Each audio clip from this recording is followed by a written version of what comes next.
Let's get ready.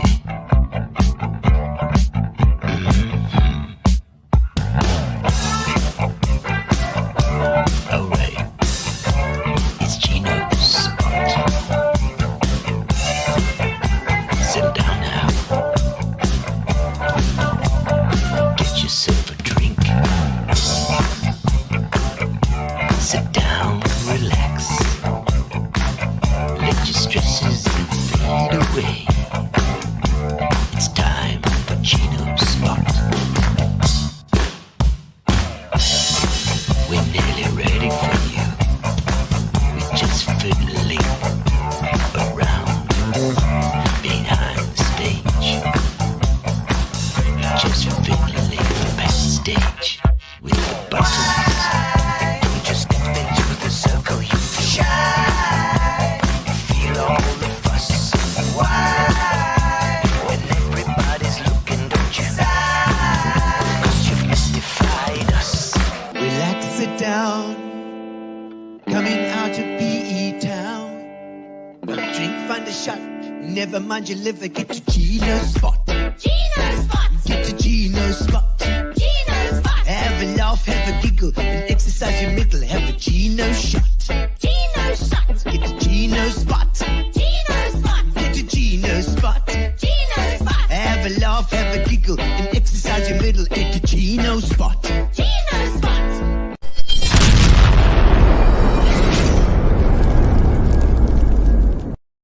All right, ladies and gentlemen, it is Thursday. Thursday for you on Gino's Spot. Welcome. And I hope that you've got something nice to drink and you've had a lovely day. And now you can just relax after that hard, soul-sapping work that you've had to put up with today in your corporate job, and or maybe not corporate job. We don't.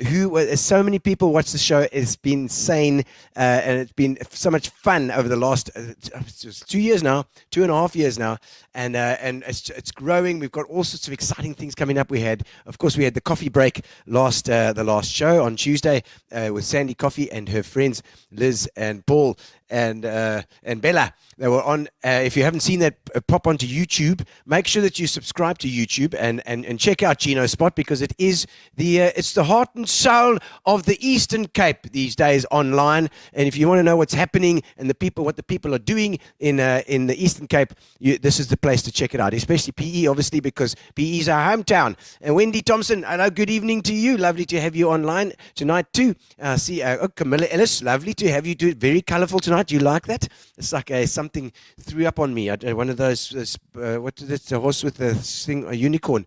A unicorn threw up on me today. Bree van der Volstenbosch.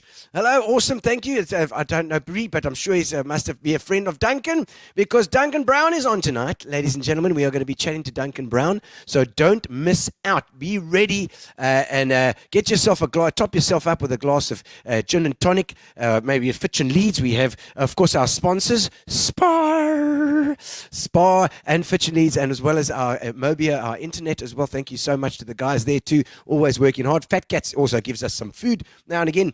It's been fantastic. Grace's birthday the other day, I think. Fantastic. Happy birthday to you, Grace.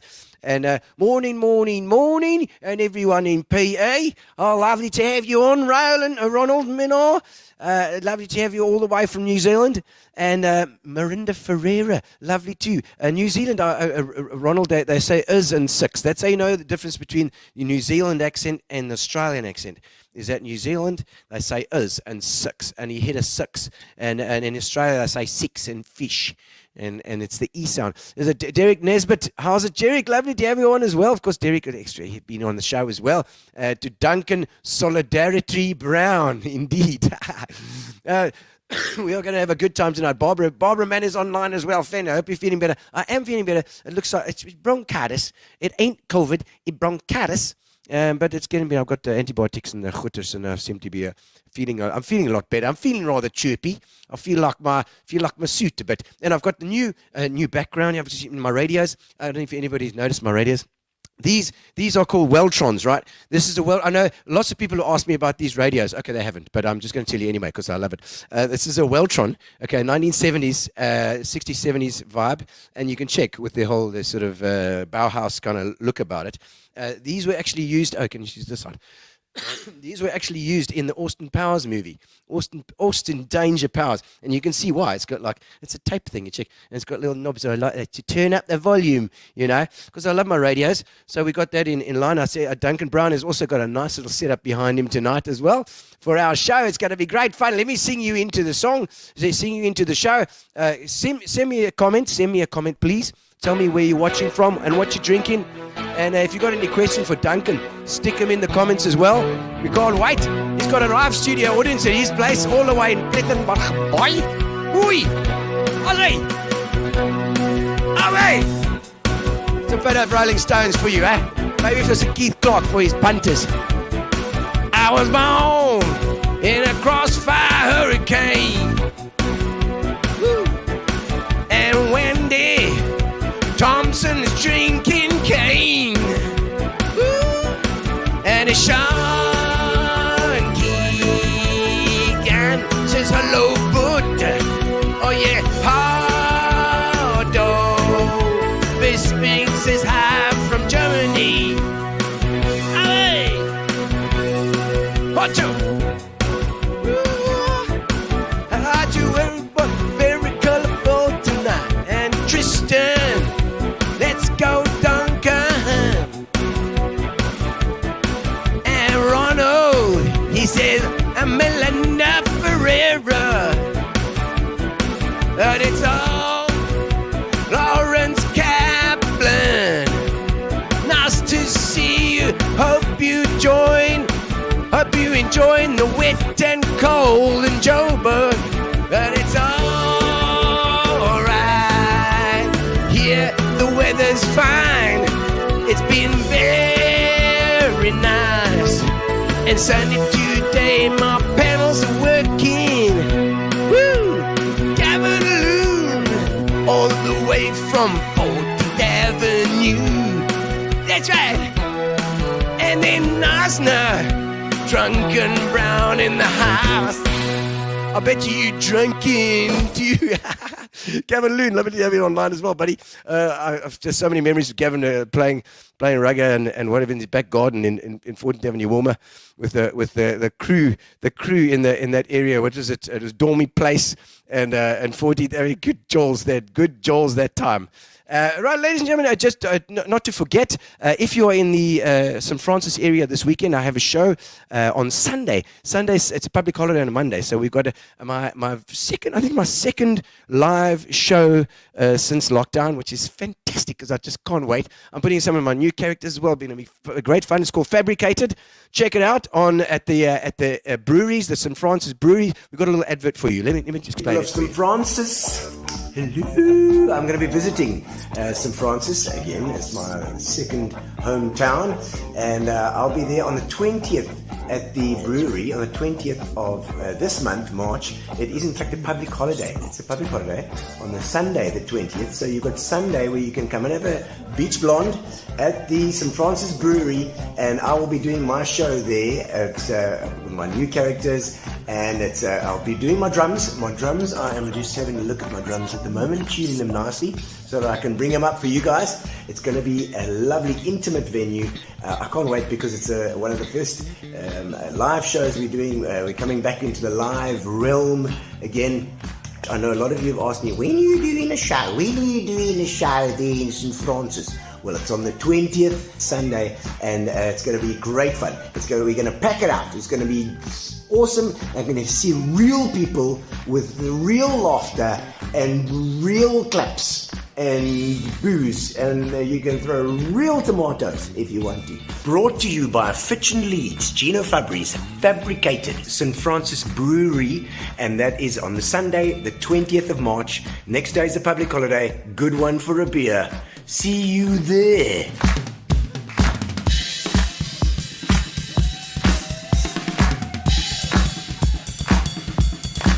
Fabricated. Not a word of a lie. Not not a word of a lie. We'll be there on Sunday. Don't miss out in St. Francis. Tell all your St. Francis friends. Tag those bastards. Tag them. Next, also, just before we get to our special guest tonight, Duncan Brown, we have next week on Tuesday for our next show. We're also going to be, I need to do a just quick ad because it's an important one. It is going to be the ship-to-ship refueling. The cause and the effect series that we are now doing. We're trying to help. PE needs to move forward, and we need to attack some of these environmental issues. This is one of the biggest ones. It's a big threat to our bay, which we've just been declared a heritage site. We need to protect our bay, and there's a whole lot of there's ship-to-ship refueling, which is really causing a problem. The penguins are having a hard time with it, and they're moving off St. Croix. It's decimating those penguins out there, and it's the ships that are in the bay. You see them in the bay all the time. I see them when I fly in every time. When you look out the window, you check them. There's a whole lot of ships, nice and busy. No, they are bunkering. They're refueling, and it's a problem. They need to refuel in the harbors. We need to figure out a way to stop the pollution. So we're going to be talking about that on Tuesday, 22nd of March, which with Lloyd Edwards. We're going to get in specialists. It's going to be fantastic. They're starting a petition as well. So if you want to check out what's going on there in our bay, and you can pop in on Tuesday, and we can chat to Lloyd Edwards and inform ourselves as to what's going on in our town. Keep it nice, keep it lekker. We need to encourage tourism. We need that stuff. We need to stop causing cuck. Okay, so ladies and gentlemen, it is time now for our special guest all the way from Plettenberg Bay, and it's lovely to have somebody that's sort of out of the PE sort of area and in the Eastern Cape still, Plettenberg Bay. We've got Duncan Brown, ladies and gentlemen.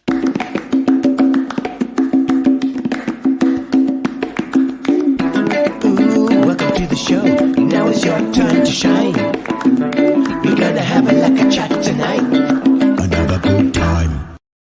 Another good time. Duncan Brown, welcome to Gino's Spot. Lovely to have you on. Hello, Gino. How you, bud? No, lovely, man, lovely. It's actually great to have somebody online. It reminds me of when we first started the show as well. We always had people online, and this is the way we did it from the start. And it's often quite lekker. It's because you can be in your own home with your own studio audience, who will now applaud. Let me show you the studio audience. There they are. Yeah, I love it. I love it. I got the screen on. Excellent. Look at that. Marvelous, Duncan Brown. I absolutely love it, and I love your backdrop. It's full of we got a bit of the Fitch and Leeds there. Gary DeBrain, I hope he's watching. Thought I'd throw a bit of support for him. There he is. Looking forward to Sundays. Oh, there he is, Gary DeBrain. He's coming to my show. That's good. We'll hopefully see him. No, he's been. Those guys, Gary and the guys have been absolutely marvelous for the show as well. They supported us from the top, and now we're going to live with them, which is fantastic. It's a whole nother thing, you know. And we need to get out there live again, you know. Get out of this rut. They're such a good brand, and they really look after us as retailers. So huge shout out to them. What a great brand, good. And always willing to help. Excellent. I see Riyadh's online. How's it, Riyadh? That's my boss. No salary increase for Riyadh. Nothing. That's it. Go back to work. He's going. There we go. Hello, Duncan. Thanks for the support, says Gary. Thanks, Gary, man. And you too, man.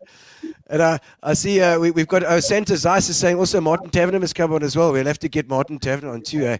Some of those Taverners. Do you know some of the Taverners? Well, from way back when, I think my old man was friends with one of the Taverners. I think they were in Rotary with him years back. I'm not sure where Martin fits in. I don't know him personally, but I certainly know the name. They're synonymous with PE. Yeah, they are for sure. Oh, this is Monique Besong. She's our local PE picture framer. Monique, yes. This is how's it from the other side of the valley? Yeah, old friend Monique. How's it? Oh, lovely. Yes. Lekker new jas. Her father was that's an umpire. That's me. A cricket umpire, if I'm not mistaken. Yes, that is totally her. Yeah. That because she was at VP with me. Saturday. Yeah, and she was one of the youngest umpires at school as well, and she was a girl, which was really like, it was a straight at that time. Female umpires. Was she really a girl? I didn't know that. Is she a girl? Well, she can certainly drink like any of That's them. true. I love Monique. She's always a bundle of fun. And so, Duncan, fantastic to have you on. At the moment, what are you busy with? You've always got something up your sleeve there. Are you? Have you got any projects that you're running with at the moment? Gino, we do the normal stuff that we continue throughout the year. So the two major focuses are keep it clean. And Alison is actually with us today in the studio, if we can call it that. That's an initiative that she started years ago, 8-9 years ago, and it pretty much just looks after Plettenberg Bay in terms of keeping it clean. So we got involved there, and Spar also jumped on board and given us support. So that's a major focus, and that's ongoing, and it always will be. And then and also huge thanks to Jan Steenkamp from Spar for that. He helps us out a lot. And then the other one is Muddy Pooches, which is looking after the dogs from the township areas. Lovely. They feed, I might be mistaken, but up to 400 dogs every Saturday.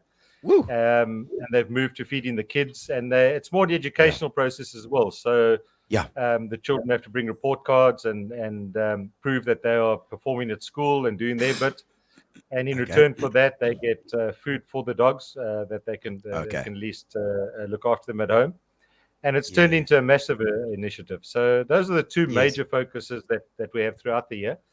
And then obviously just the normal stuff that we've still continued with what we started in lockdown with what we call the outsourced suppliers, those guys that couldn't trade in lockdown. And they're still in store. They've continued to be a massive part of our business. And traders, so they still like the outside traders. Yeah. So during lockdown, we brought them in and helped them out, and the customers loved their products, so they're still in there. And I would say out of, let's say, 20 of them that started in lockdown, at least 18 or 19 of them are still there in our store on our shelves. They are hugely supported by our customers, and so those are ongoing. And then that's marvelous, to tie in that community. It's the community is like your Spar is a kind of shop where it is a community gathering place as well. So you've clearly used that, and they've been around on the outskirts, and now pull them in, make it a little bit more formal. Yeah. Well, I think that's the whole Spar philosophy, isn't it? It's about family and community, and getting involved in the community in any way we can. And I suppose lockdown brought that to the forefront more than usual.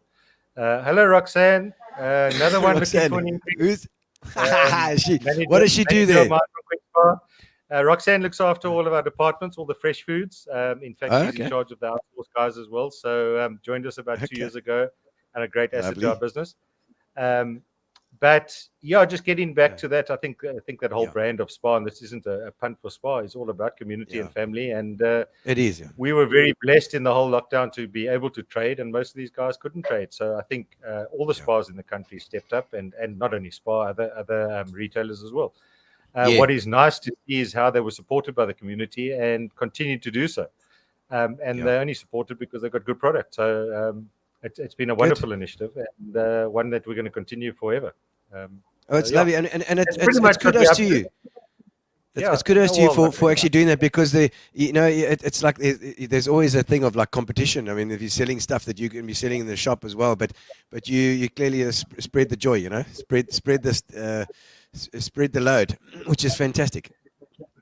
No, as I said, we were very fortunate in lockdown. I mean, the worst thing that happened to us is we couldn't sell hot chicken, or cold chicken for that matter. But these guys were closed down. And I mean, we think back of now, I don't think our grandchildren will believe one day that selling hot foods in our store would be a problem with coronavirus. But the government deemed otherwise. So, but these guys were closed down, and they didn't operate for the best part of 2 years. So I think it was the least we could do, and it wasn't anything that really impacted on us. In fact, if anything, it helped us.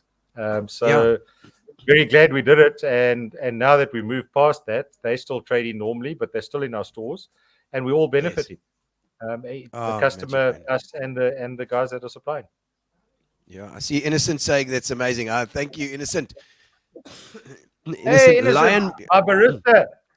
There's a barista. Oh man, I tell you, I like my coffee, Innocent. I'm gonna have to go and try out. Is he got your coffee stuff? I know you're into the coffee as well, but Innocent's my main guy. He's the head barista. Been with me a couple of years now. Makes a damn fine cup of coffee. Lovely. Just an interesting stat there. In December, we sold 17,000 cups of coffee in Plettenberg Bay in 30 days. So Innocent would have made at least a third of those. That's a lot of coffees a day. So he's a very popular guy in our stores, along with other guys. And they make a good cup. That's amazing. That is a lot of cup of coffees. Jeez, like I see Dave Nosworthy saying hello. How's it as well? Hello, well done. Grey boy, eh? The grey. You know about the secret handshake, do you? Well, I never had that one. I wasn't a boarder, Gino. I wasn't a boarder. You weren't a boarder. All right, Dave boys, don't do it. A good friend, Noz, he's a few years ahead of me. He was more with my brothers. And went on to become a very formidable coach. I follow him on Facebook a lot, and a good man. And he's more interested in the people and the progress that they make, as opposed to making a name for himself. So Nozi, shouts out to you. But I see Velman just came up there. Yes, Velman Skippers, my general manager. Another one looking lovely. Increase is not going to happen. Of course they are. Yeah, of course they are. I've got a good team, they look after me. Yes. And that's important, eh? I mean, I've spoken to so many guys on here, and you have to have that good team. You have to be able to trust people, and you start out with, like in the Spars, they always start with the family. They start with the family, the Greeks, or the Portuguese, the Porras, or the Italians, or whatever. We're all there, and you start with family because those are the guys you tend to try and trust. You trust the most in the beginning, but you've got to have this family extended. Well, yeah, it's interesting you mentioned that. So when I got to Spar, firstly, I skipped the 6-week training course because I finished on the last day of June, and I started on the first day of July. It was just the way it worked out. And after about 3 weeks, my admin lady Lisa, who's still with me today, she's one of two people that have been with me for the full since July 2004. She said to me, either you learn to trust us or sell this place now. Because I didn't have family in the business. I knew nothing about retail. I knew nothing about the business. Plettenberg Bay was quite tough in those days. They didn't welcome outsiders so well as they do now. But clicky like Cape Town. No, we're not quite as bad as Cape Town. But in those days it was tough, and they said, either learn to trust us or sell the place. And it took a while, but I must say my team now allows me to live a really good life, and they look after me. Okay. And we managed to do it without family, but I mean this sincerely. They have become my family, and I can mention all of them: Henry, Daniela, the guys in the George store as well. I know that Plet gets a lot of accolades, but the George store is a magnificent store as well, and those guys deserve every accolade that they get. Veli, Roxanne, Riyadh, Unati, all of them. They're just a great bunch of people, and they've got my back. They really do. Oh, that's good. That's good to know, because you so need that stuff. But we'll get into the history as well. I see Gary Levat's been on a few times. He's been on. There we go. Gary's been. We saw Gary a long time, probably into the late 80s, early 90s. Yeah, nice to see you, Gary. Was Gary also at Grey? I don't think he was at Grey. Where were you, Gary? Where were you at school? I met in the liquor trade or in the cigarette trade, one of those. I mean, I was at United Tobacco, and I can't remember where I met Gary, but a good PE boy. Gary will remind you. Remind him, Gary. Remind me, Gary. He's forgetting. He's just forgetting about you, man. Duncan. But no, so we'll get to the history of the Spar as well, because that's Alex boy. Oh, there we go. I forgot about him. Alexander Road, eh? Very nice indeed. Who was Alexander Road? No, the last guy we had on, was it Warren Jack? I can't remember. I can't remember who was our last Alex boy that we had on. Kevin Campbell, maybe. Could be. Oh, no, or of course it was the Kiwis, Brett Kiwi and Brett, Scott Kiwi. Brett and Scott. Carl Baumaster. There we go. Carl Baumaster was there. Yes, Carl Baumaster was there. Alex Boy. There we go. And so let's go back into the history a bit, Duncan. Born and bred in PE. Is that right or not? Well, born in Grahamstown, funny enough. But, Grahamstown, I like that bit of Albany in you, eh? Yeah. Grahamstown, a little bit, yeah. Yes. Moved to PE when I was 1, and then went to school in PE at Grey, as you know. Yeah. Moved on to junior UP, and senior. Junior and senior. Okay. Yeah, I mean, I almost ended up at your alma mater. Yes. We lived about 800 meters away from the gates of VP. And in Oh, those right, days, yes. you had something called zoning, where you had to be within a kilometer of the school. Yes, I wasn't allowed at Grey. Correct. You weren't allowed at Grey, thank God. I wasn't. And nor was I. And then my eldest book made the junior Nuffield cricket side. So the zoning didn't quite apply. So he got in the rules those days was that if a sibling got in, then you got in. So I went to Grey. Others would have been sitting in a desk next to you. See what Gary says. I went from there to UP. See what Gary says there. Says you know if someone goes to because they tell you. I'm not one of those. Vegan. Gary knows. Yeah, I know. Oh man, and I don't know what FMCG says as well. He's talking about cricket there, I suppose. No, if it's fast-moving consumer goods, do you know? Oh, is that what it is? Oh, is that what Gary was doing? Fast-moving consumer. What is fast-moving consumer goods? Is that like? Is that like booze? Basically retail. Any groceries or liquor or something. Okay, Kilani's saying, how's it? He supplied it, and Artie's my manager of Tops with Elaine. So yeah. Oh, lovely. He looks after. He keeps the guys hydrated. Keep Plet clean, says the hero. That's an interesting project. And so do you have guys that go around doing cleanups and stuff, or how does that keep Plet clean work? So Alison started this project, like I say, 8 years ago, and she's got a cleaning business in Plettenberg Bay, and she started a project of looking after our town. And I can't remember how it really worked, but at one point she approached me to give lunch to the guys that were cleaning the town. And that's how this whole relationship started. And it's grown into a massive event. Every Tuesday night, volunteers, anything from 20 to 100 people get together. They choose an area of town and they clean up. And it's anything from 20 to 200 bags that they just clean up and look after it. But it goes beyond that. It's now become something that people think about all the time, and it's growing. So a bit of an education thing as well. Yeah, there's one full-time guy. He's on a motorbike. He covers 18 kilometers a day, and collects. I can't remember the statistics now, but a hell of a lot of rubbish every single day. And then we bring in part-timers every now and then, or Alison does. And thanks to Spar and a couple of other people, we raise some money now to hopefully employ a second person full-time. And obviously, in holiday periods, we increase that and get guys in that are needed. Yeah, because lots more. I need to say that I've got nothing to do with it. Alison runs the show, and that's just the way it works. We provide some income to that, and it's a wonderful initiative and something that I don't think many towns have got right in South Africa. They've tried. But well, we need to have it in PE. Jeez, luck. Absolutely. Well, everywhere. I'll challenge any town out there. There's not a town cleaner than Plettenberg Bay. Yeah. Franschhoek comes close, but I think we're better. It's it is very nice and clean there, and it's I love it because it's a tourist town as well a lot of the time too, and so that's like you need to keep it. You need for the tourism to come in. It's a direct effect that Absolutely, and then also with the car guards, Ellie gets together and makes sure that the car guards in town are registered. They've got to be listed in the police station. They get special bibs and all of that. Right. So it's monitored to make sure they're not criminals.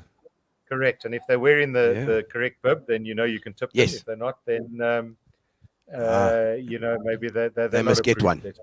They must be approved themselves.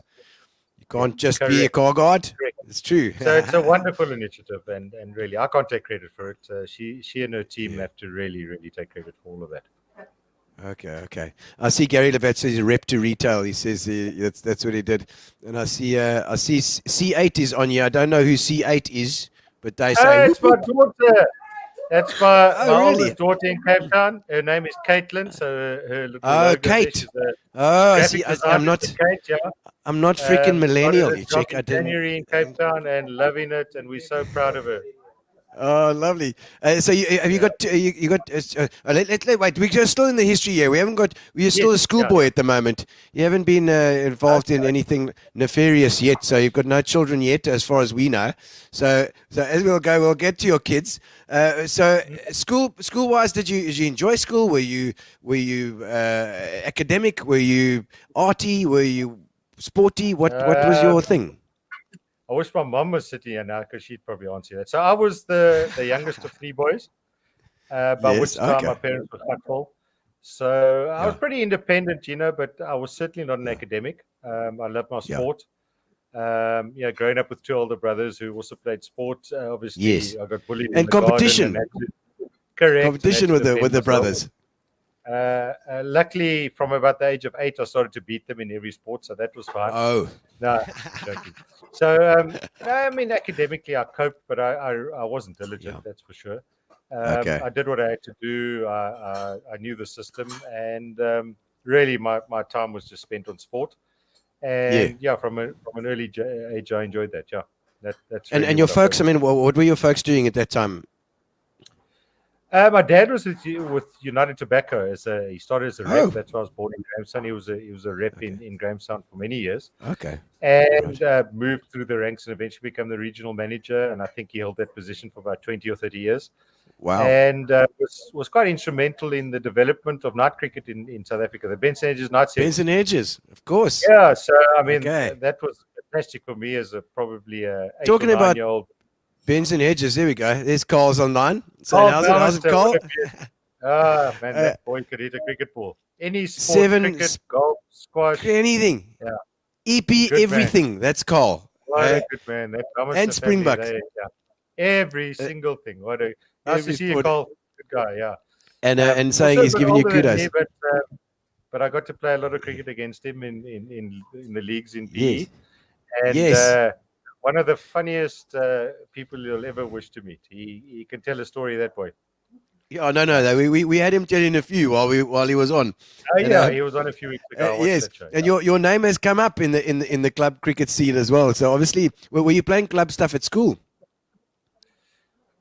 So in those days, and the big thing when we were growing up was that you used to go and watch the first team play in the Premier League.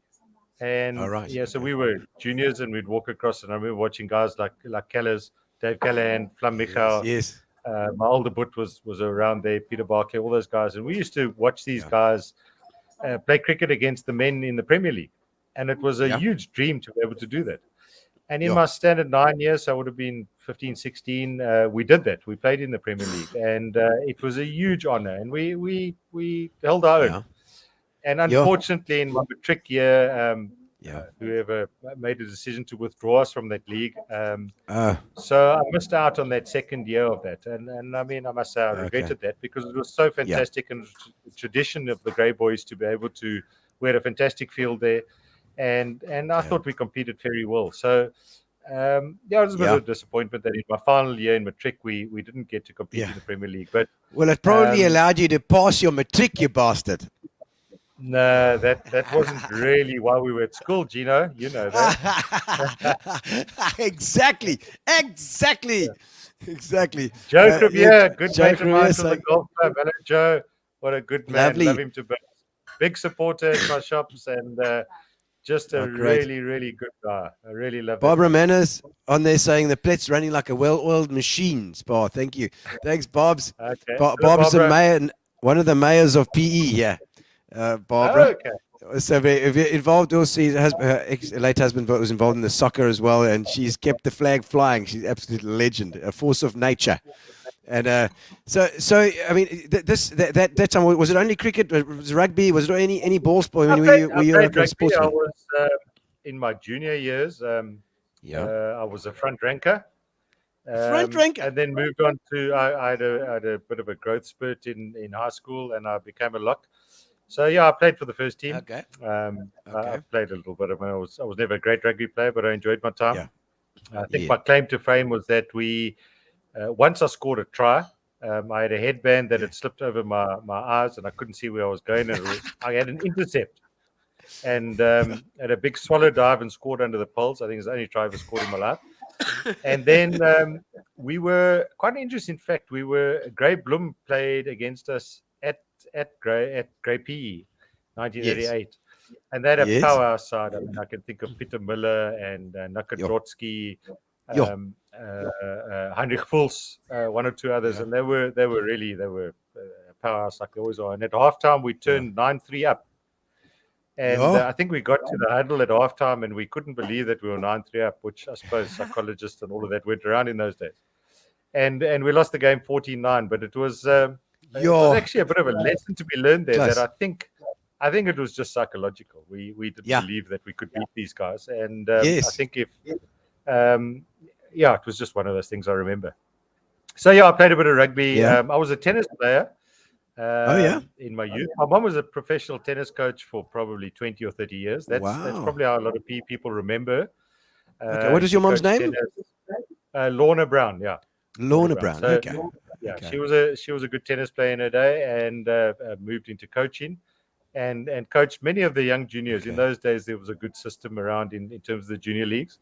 So when I was at junior school, I think that was probably the sport that I excelled most at.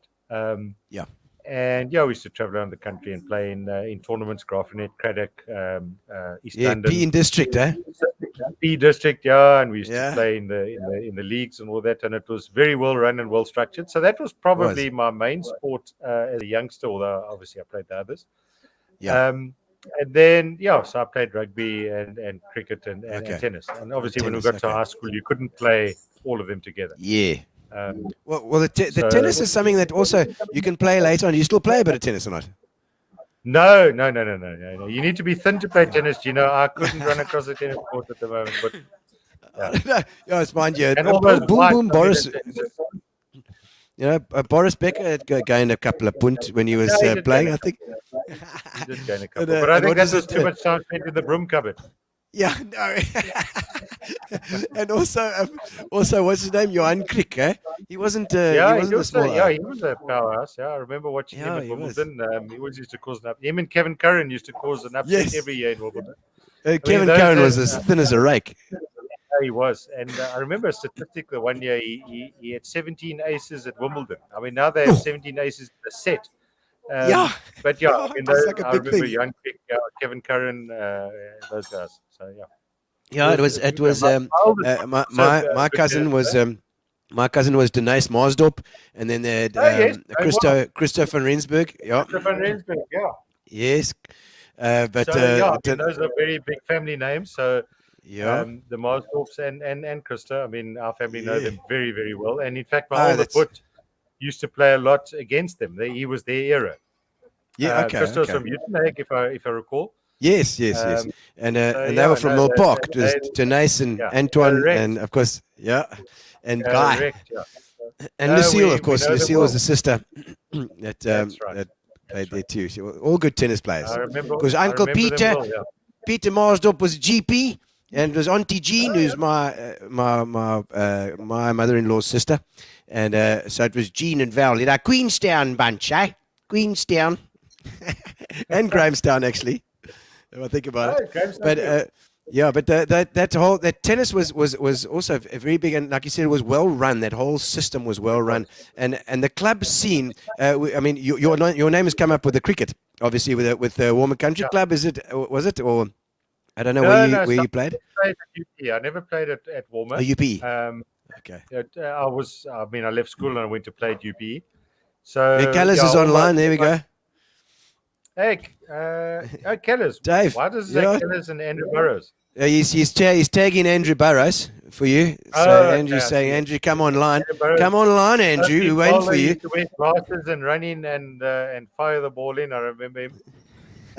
Oh, really? I okay. always played at UP, I never played at any other club. Maybe I had a few months at Old Grey. But So yeah, cricket was my main love, obviously. I mean, that was a big thing. And representing EP or for So anything? in my matric year, I played. I played EP Nuffield in Nuffield. Standard 9. Okay. Yeah, Nuffield. Okay. And then in my matric year, I made SS Schools. Okay. Wow. Then I moved. I played in the EPB side. I never played in the main A side. I mean, you had to get rid of Rushmere, Vessels, Callahan, McEwen. I played golf with Kenny McEwen today as well. Yes. We're getting him on. We're getting him on soon, or Kenny. No, he's you've got to get him on. He actually said to me today that he's coming on the show. So yes, he's coming on. He's an absolutely a beautiful man. So in those days, there wasn't international cricket and all that. I mean, I had a good run at school, but I think after that, I never quite hit my stripes. And varsity was good. Well, there was lots of drinking involved there. Barney's, and, what was that place next to Barney's? Einstein's. No, not Einstein's. That was underneath. The one next to it. Cadillac Jacks. Cadillac Jacks, that's the one. Cadillac Jacks, baby. Dancing on the tables. That's the one. That with was the it. DJ. What was that chap's name? You'll get it later. Not Shakes. Yeah, Shakes. Mr. Shakes. Mr. Shakes. That's the guy. And of course, that was Craig Horton and Duncan Crisp and those guys, which were also in our year. That was them. That was those buggers. Good time. So I played a bit of cricket, but I never got to any great levels. Season at the EPB side. Then it was. I was asking you though about the school thing because as somebody who starts a business as well or takes that risk to get into a business is not an easy ride, and so I wanted to just try and dig into your personality, this entrepreneurial thinking, from your mom's side, from your dad's side. Was there encouragement from there? Was there often if your folks are entrepreneurial, then you end up being entrepreneurial. But in those days, those jobs there weren't a lot of them around. It was all corporate stuff, at that time. Correct. No, I think you're spot on there. So if I had to summarize it, my mom's very conservative. So she was a tennis coach, but she had also studied. She became a doctor in psychology. Family therapy. So did she study that late or early? Oh, she obviously got a degree early, and then a funny story. When I did my honors, she did a doctorate. So we used to sit at the desk and study together, which was quite weird. But I wouldn't say she was the entrepreneurial side. She was probably the sane one in the family. You're quite right in saying that in those days it was corporate, and you protected your job. I remember when I alluded to it earlier. When Benson Hedges cricket came out, I think Dad was offered a job to move to Johannesburg, and he turned it down. It would have been a really good opportunity, but we were all happy at school, and he didn't want to upset the family and all that type of thing. So nowadays, you would jump at that. You would go. In those days, I think you were risk averse, and family always comes first. But specifically in those days, you hung on to your job and you looked after it. So hasn't the world got smaller in terms of that? I mean, I remember. My father was the same. He had opportunities to get a sort of a higher power job, but he decided no. Family was very important back then too. In a way that's good.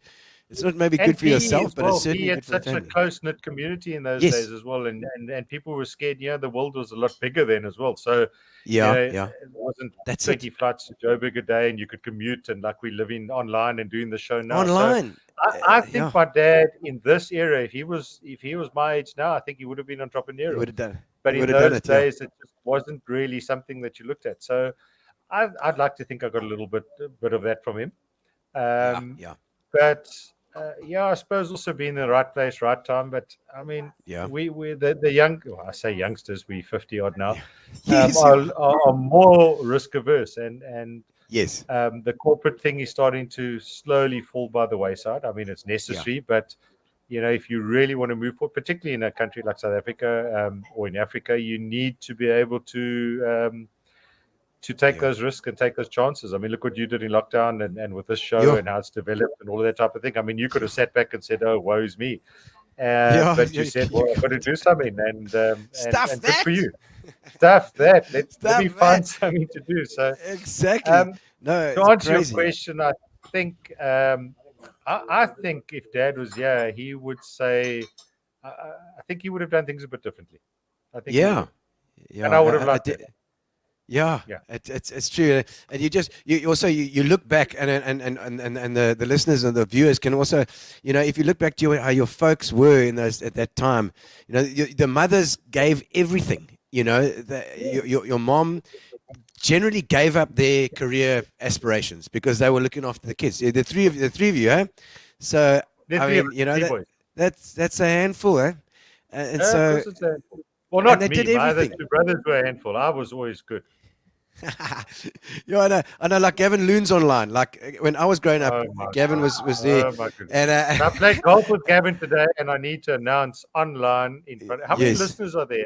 Do you know? there's quite a few going on. Yeah, it's at least 60 So online, 50, Gavin 60. lost to me today and paid me 100 ZAR. Oh, really? Oh, lovely, And lovely for I that. think that makes it 49-1 in my favor. So yeah, it was like playing with Gav today. We've been mates since we were in Sabay, probably 6 years Oh, old. really? Gee whiz. We've played in every rugby and cricket team together. We went to university together. We've been on every sports tour together. And I'll I leave love it at it. that. Well, I've been best friends like that, like you were with Gavin, with Mark Wiseman, and Mark was. I in think our it was also year. in your year. Okay. Yeah, also Yeah. in your year. Yeah, of course. Yeah. And Mark and Gavin lived like 3 houses apart, so we often used to end up joining at that time, but our moms, I went to Mark's mom as well, Joyce Wiseman. I said, Joyce, Auntie, I still call her Auntie Joyce. I'm 53 years old. I can't not. Do you have those people in your life Oh, yeah. that you still All call of them them. Auntie someone? All of them. All Auntie. Dad's colleagues, they're still. Uncle Terry, I went to Uncle Fred. Yeah, all of them. Yeah, and I said to her, just thank you for what you did, because my God, she had lunch ready for us. We'd play outside and cause cuck, and we'd come back. Okay, lunchtime. Okay, there we go, boys. Everything's sorted out. Exactly. Stayed at home, sorting out their accounts, waiting for. They gave up so much in their lives to do that stuff. So. I lost my mom in 2011, so I didn't really get a chance to thank her for that stuff because I wasn't old enough, So Yeah. no, all my No, friends, exactly. I've gone to all of them. Thank And you, tell Auntie Joyce. Yeah, there you go. I That was just love 14th it. Avenue Warmer those days where Mark and Gavin was? were. That's Up there where exactly. Warmer Park is now. That's it. Yes. Yeah, Theatre. Yeah, no, the folks are still there, I think. Stapes. I have a few Stapes. stories about the man at school. I think we said, Oh. yeah, we did settle some issues. Oh, If nice. Stapes gives me permission, I will tell for the last time ever the Yes. story about Stapes and I. But he needs to give me that permission because we Okay, settled that come on, issue Stapes. last week. We want to know. Stapes won't mind. Stapes has got no Okay. qualms. Oh, Good man. man. He taught me English when I was in standard 6 and 7, I think, and then moved Yeah. on to Spar. And so, been a good family friend of ours. Knew my old man well. Very good friends Yes. with my older brother. And a Squash. good man. Squash thank player and a magic We've squash player. got to sort out his putting, but other than that, he's okay. Yes. And he's patient on that squash court. Very He Stapes. The one thing I can say about you, man. I mean, he's had me on that court before, and I'm a flippin' maniac. And I run around like a lunatic. And he was just patient with me. Just stack with me. Put your foot in there. Just give it a whack. Go, use your wrist. Whatever the story was. And I love that. I love that. Part of the teacher vibe. Well, I suppose school teachers are like that. Look who's popped online. Oh, lots of stories with that man. Tell me, have you got any stories about Fires? Now, Fires has got no worries about stories. No, you know what? I mean, Fires actually told the story. I think I prompted him on his thing. But I mean, my fondest memory was that day that we were on that harbour wall fishing.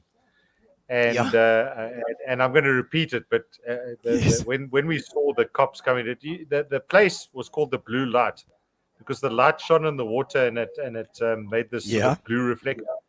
Oh. And when we saw the van coming, we just ran for cover. But I had a fish on the line, and I didn't want to let that thing go, so I ran with my rod to to the car.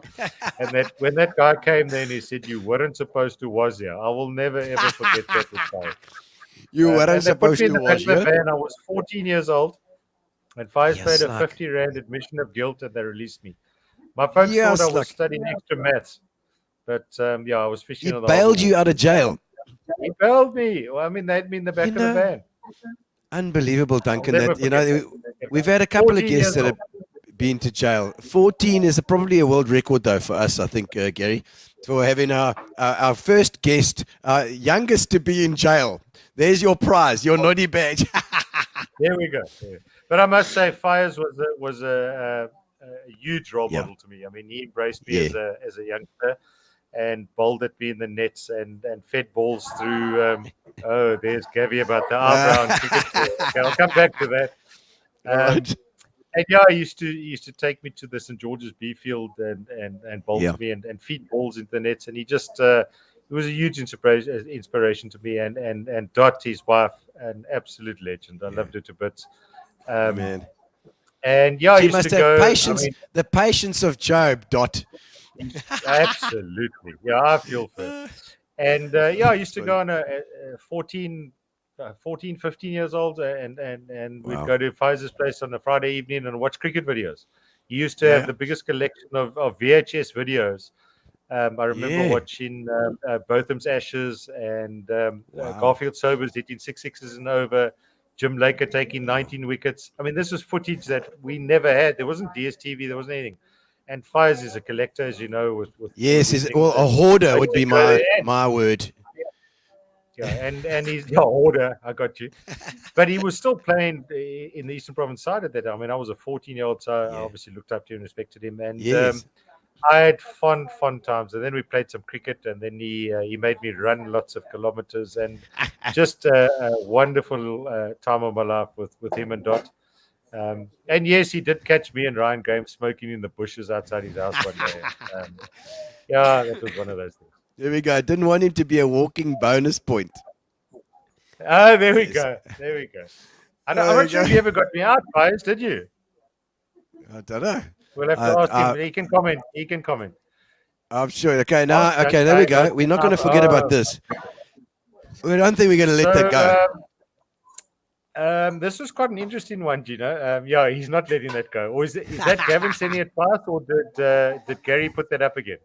No, Gary's put it up again for you. Gary's also not on your side. So, standard 9, 16-year-old Bloemfontein, Nuffield cricket. All right. I must add that year was a very big year for cricket because people like Hansie Cronje were there, John T. Rhodes, Uda Goodika, Errol Stewart. Oh, wow. A lot of guys that played international cricket. Anyway, so we were youngsters, and on the way to this Nuffield week, our manager had a burst appendix. So we were left to our own devices. We didn't have a manager. We were 16, 17 years old. And alone. Alone. Yeah. I promise you, I think we stopped somewhere in, I don't know, Ellerwell North, I think we stopped. And this guy came down with this appendicitis. So we were left with each cricket team had a student who was called the team steward, and they were supposed to look after us. But they were generally a guy that played in the team the year before. Okay. And, so they were just as bad as us. Anyway, so we had no supervision. We had to look after ourselves. And in fact, it was another Alex schoolboy, Stephen Preston, who was in our team. I don't know if you remember Stephen Preston, a bit of an all-rounder. And he challenged me to I think we didn't have shooters in those days, so it was a beer drinking duel, a downer or whatever. We found ourselves in some dive in the middle of Bloemfontein, and I thought I could handle him. Mystic Boer or something. Yeah, I don't know what it was. Anyway, so he beat me, and we ended up at a roadhouse getting hamburgers. Getting a hamburger. Correct. Just need a hamburger. Correct. One of those, yes. And they thought it would be fun. I remember a farmer's bucky pulled up at this roadhouse. So they said, if we put him on the back of the bucky now, because I was battling with my balance, if we put Duncan on the back of the bucky, I wonder where he'll end up. So they put me on the back of this bucky. And then luckily they came to their senses as the guy reversed out, because this driver didn't know I was in the back of the bucky. I mean, I could have ended up in Colesberg, who knows? And they stopped him and they said, no, let's take him. And they escorted me back to the residence. And obviously, I was in a good state. They saw that unfolding, even in their drunken state. Exactly. Lucky. And we got up to the room, and Gavin, Charles McIntosh, I think, was there, Paddy Kilkenny. They decided that. Is it Geordie?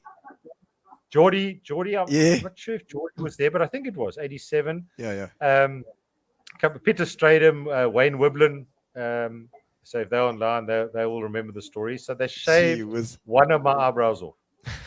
And the next morning we arrived I didn't know that they'd done this, Gino. Yeah. So the next morning I arrived, and I think I'd gone out to bat and got nothing. And I came back and they said, "What's wrong with you?" And I looked in the mirror and my one eyebrow was completely gone. So that's that story. You couldn't look surprised. You just looked confused all the time. You know who that coach was? I think was Dave Argyle, who was a teacher at VP. Oh, Dave Argyle. Yes, I know Dave. I think it was him. Burst appendix. Yeah, I think it was Dave. Oh, no, he's moved back to PE now. He was, of course, at the girls' sister school to Hilton, the girls' school in Durban. St. Mary's. Yeah, he was there, and he was at Kingswood as well for a while. Very good man. Okay. Taught me maths for a while at VP. Okay. Oh well. He wasn't a good maths teacher then. Well, he's got a burst appendix. You couldn't help it. I'm sure it was him, but I might be mistaken. But I have fond memories of him anyway. He was a good man. I enjoyed it. Somebody must tag him anyway. See if he had the burst appendix there. Somebody can tag him. Man. Gav will probably remember. He's a stats man. Oh, yeah. And I see Mike Van Vuren says... Gavin paid me $100. I just want to repeat that again. He paid me again. Oh, Gavin, 100 Rand for the golf. You know, golf's a good lesson. As soon as you get confident, you know, Duncan. I'm just saying. Yes. As soon as you get confident, then you know what's happening next. Yes. That 100 Rand's coming right back. Oh, man. Okay, so high school finished 88. Did you go and study after that, or what did you do? Did you go to Army? There was also another funny story that involved Gavin and you know Charles McIntosh, Geordie? I do, but from very young. I know his sisters, Linky and Francie. Yes, I know them better than Charles. But Charles was with, I think we probably did Cub Scouts together. Or Kayla, we will do our best. I think we did some Cubs together. So the plan was that in 89, I organized for Gavin, myself, and Geordie to go saying play this. cricket overseas. It was Dave. Dave, I was 88, so I've messed up my years there. Okay. Oh, okay. So we'll have to find out who the 87 guy was that had appendix. But anyway, so I organized contracts for us to go and play league cricket or club cricket overseas in 89 and did all the hard work. And got to customs in, we went via Amsterdam from Calais to Dover. And That's I was amazing sent to back do to that. South Africa. And both of them got into England to go and play their 6-month cricket stint, Gavin and Geordie. Why did you get sent back? Well, I think it was my face. I don't know. But I got sent back. Because it's just Gavin British Gavin passport. had a British passport. Geordie, I think, had enough money in his account. I had £20. For like $50. And a cricket bat. And so I got sent back and I went to study. Shocking planning. I know it was a shocker. But I had to endure 6 months of, you remember those letters you would get that you would fold up and then post? Yes. It was like for the army. Airmail or something. I don't know what it was. Oh, airmail. Yeah. You get those. So about every 2 weeks. Par Avignon. Gavin and Geordie would send me these letters and telling me how much fun they're having, and I was damn them economics one. Yeah. So I went to UP in 89, the second 89 after I got back. Yeah. Okay. And then spent a good 5 years then and did my degree. Yeah. It was the best time. So I was there with you. I was there. Oh, were you? I was 89 to 93 or whatever it was. Yeah. I was doing. I started at BCom. I started out with a BCom, because I was going to go into, HR. I was going to do industrial psychology, and that, as you can imagine, worked out so well for me. Oh my goodness! I just read Gavin's statement. What's he say there? He got back to he spent all his money in the red light district in Amsterdam. Okay. Oh dear. The truth will come out. I'm going to feed the cross on that. The aerogram. There we go. Who was Stapy? Happy to do the story. I'll tell that story a bit later. Okay. Yeah. So where were we? So you were doing BCom the same time as me. I was doing BComs. I'm sure we did with Immelman in accounts and Ferreira in business economics. Ferreira, and then that Van der Walt, I think, was industrial law or something. No, we were there. And Tessa Smells that took me for the industrial psychology. We did. And then I did Klossa and Sutu. The clever guy, so I could crib though. No, you wouldn't have sat next to me then. Gavin, be careful, says. Yeah, Kellis has got my back. Oh, there we go. You see, he knows a couple of stories about Gav. Yes. So interestingly, if I go back to that overseas story, Gav ended up getting a deal with a club called Rochdale, if I'm not mistaken. Okay. And Kellis was the senior pro, and Gavin was his, call it skivvy, handlanger. Protege. That's his protege. Yes. That's it. Yes. So I think that's a separate show. Okay. Maybe Gavin and Kellis together. Yes, would be a good show. Gavin and Kellis. Well, we certainly got some.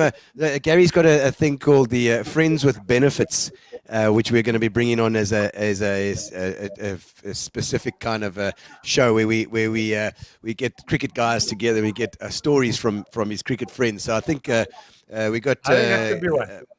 Yeah. Who's coming on next? It's we're talking about him, not Gavin.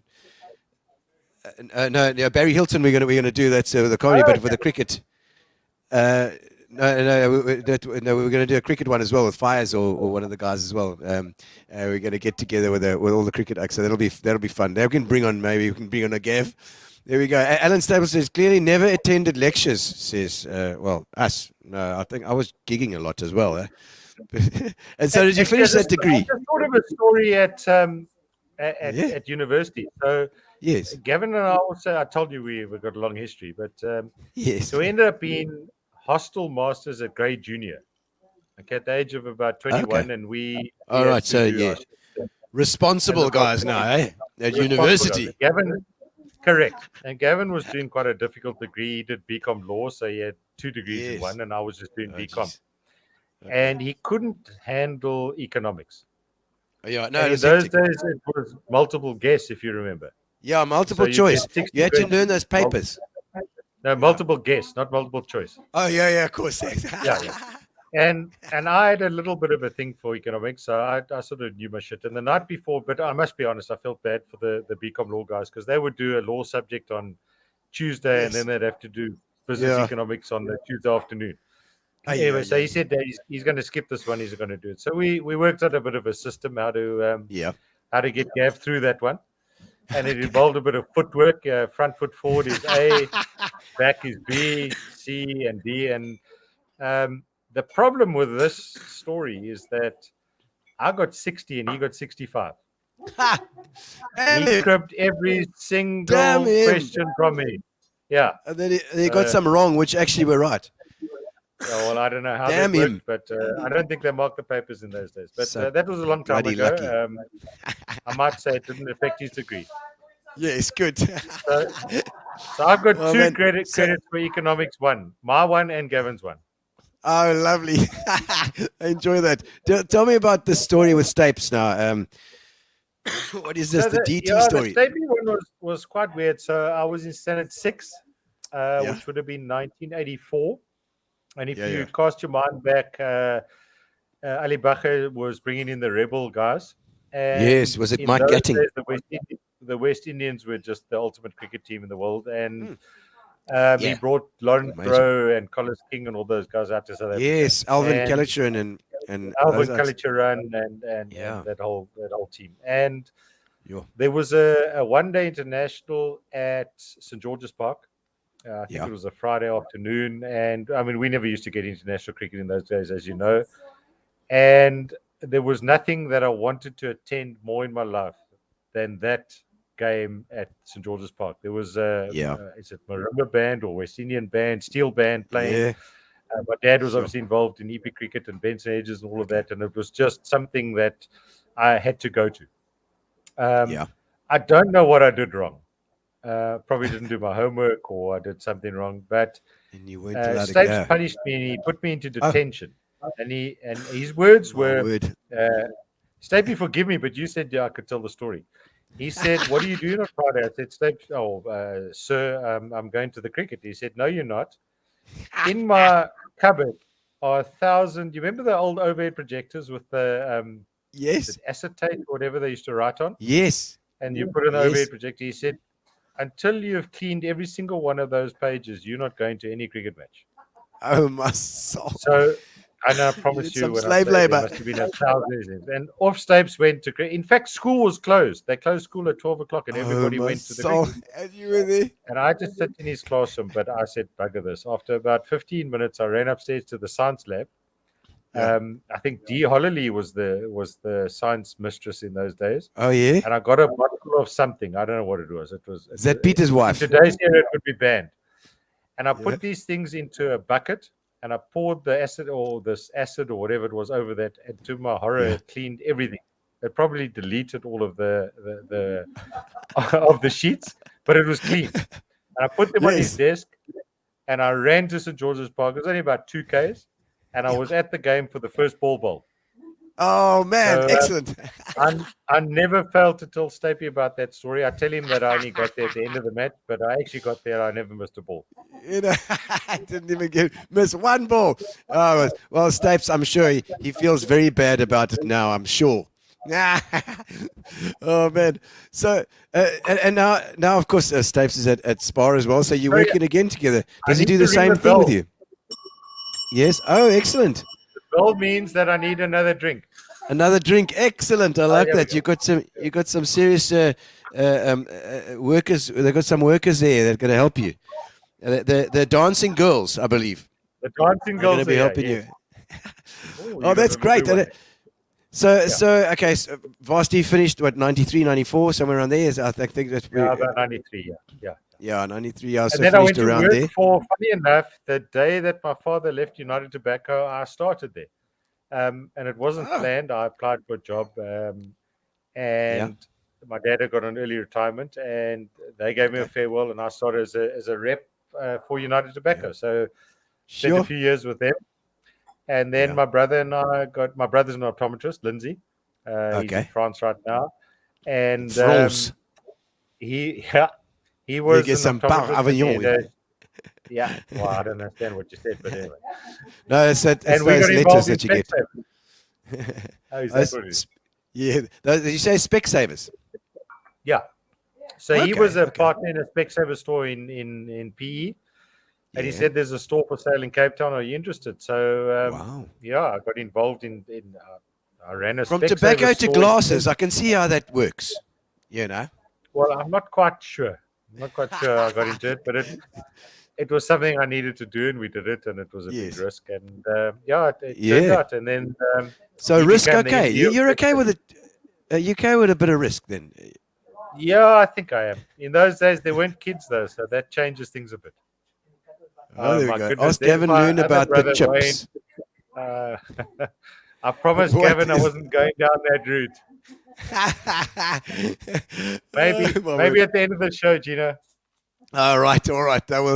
We'll see if it's a family favorite. Okay, Gary's already started for later. It's fine.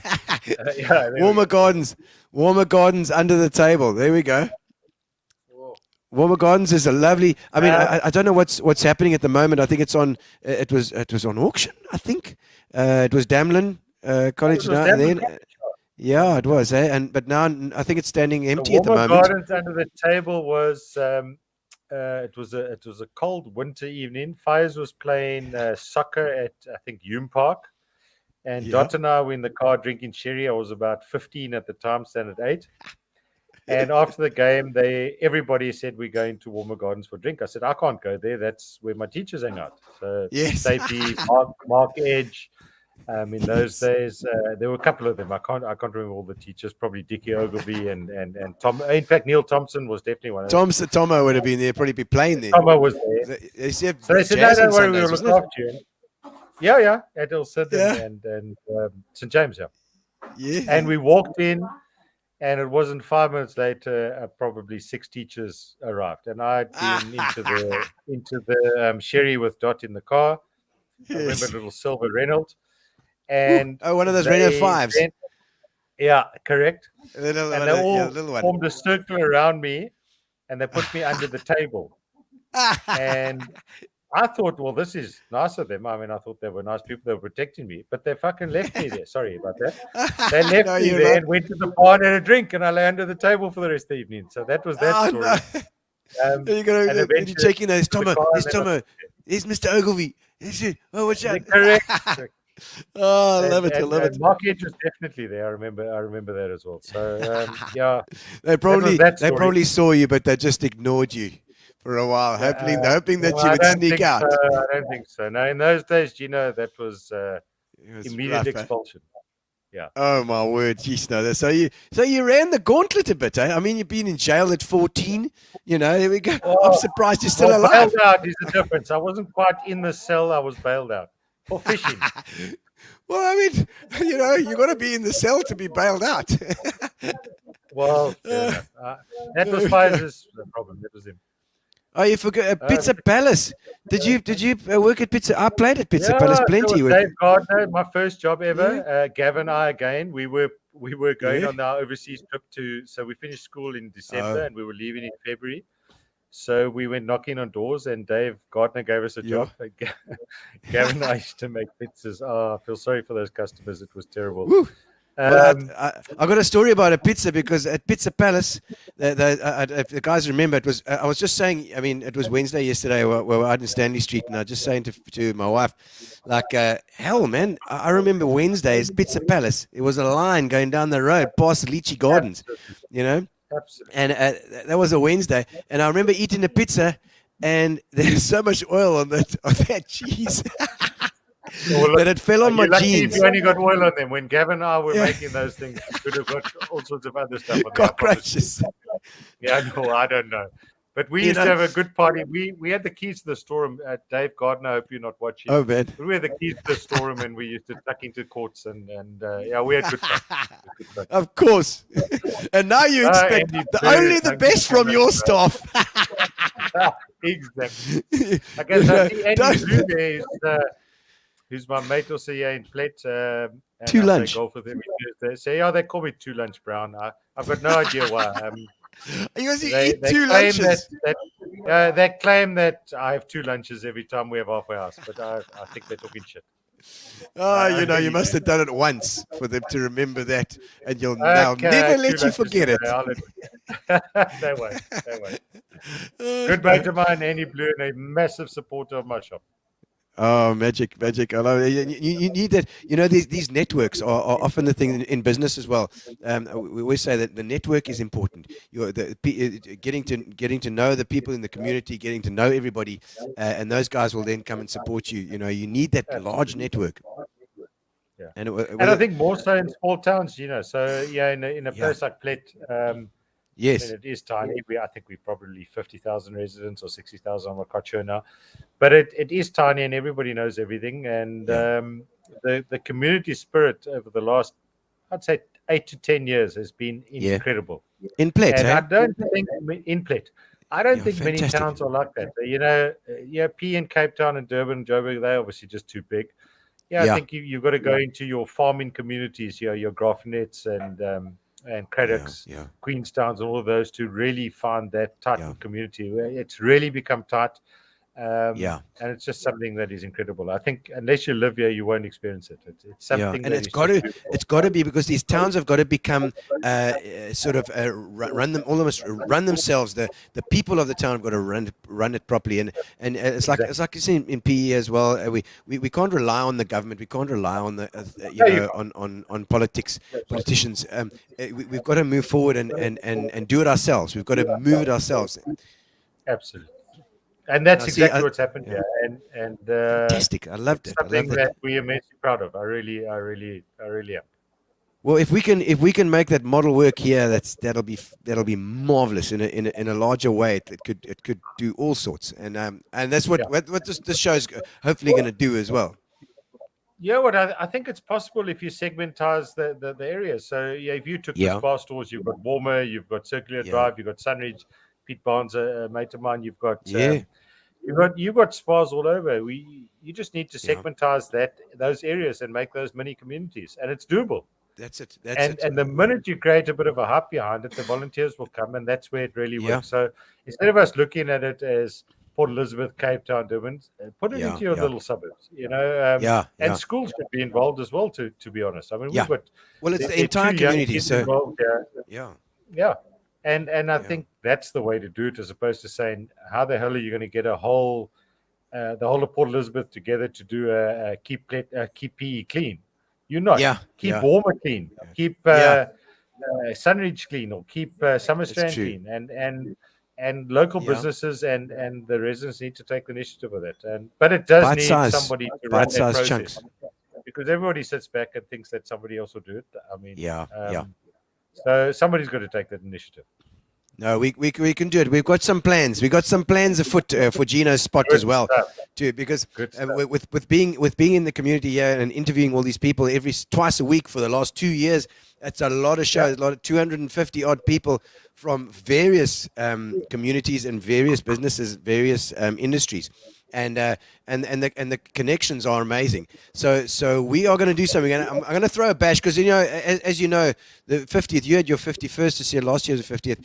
My 50th was 2 years ago when lockdown had just happened, August. And so we were in heavy lockdown in August. So I haven't had my 50th yet.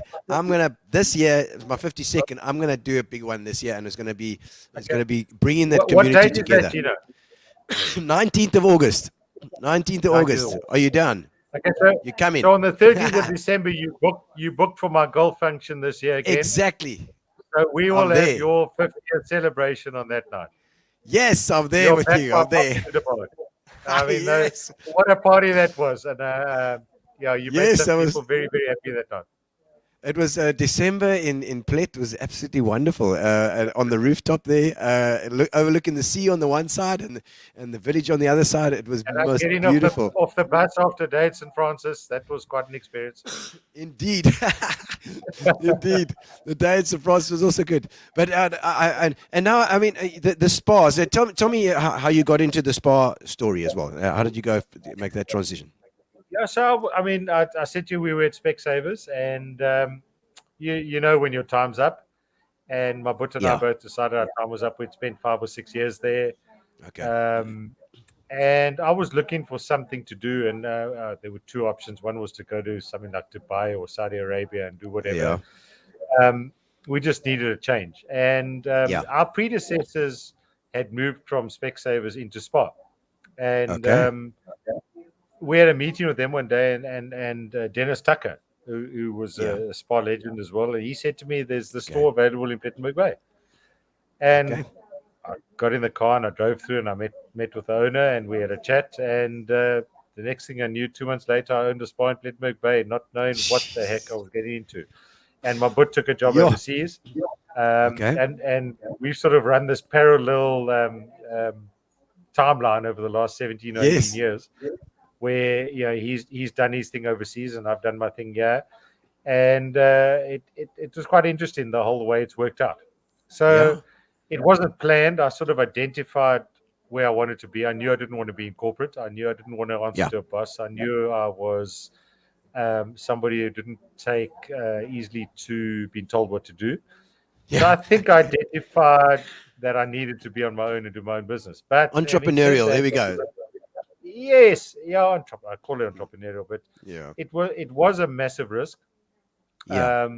But I don't think we realized the risk at the time. If I think back now, I say, Yes. what the hell were you thinking? I mean, because for 10 years it was hell. Yeah. Okay.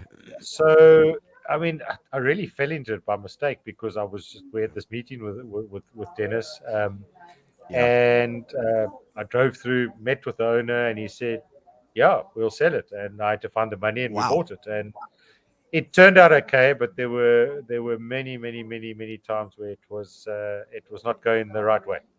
Yeah. Okay. Okay. Yeah, 2007 there was the big crash, the whole economic crash and all of that, and Yes. it's worked out well, Gino. But that's how I got into Spar. It wasn't planned.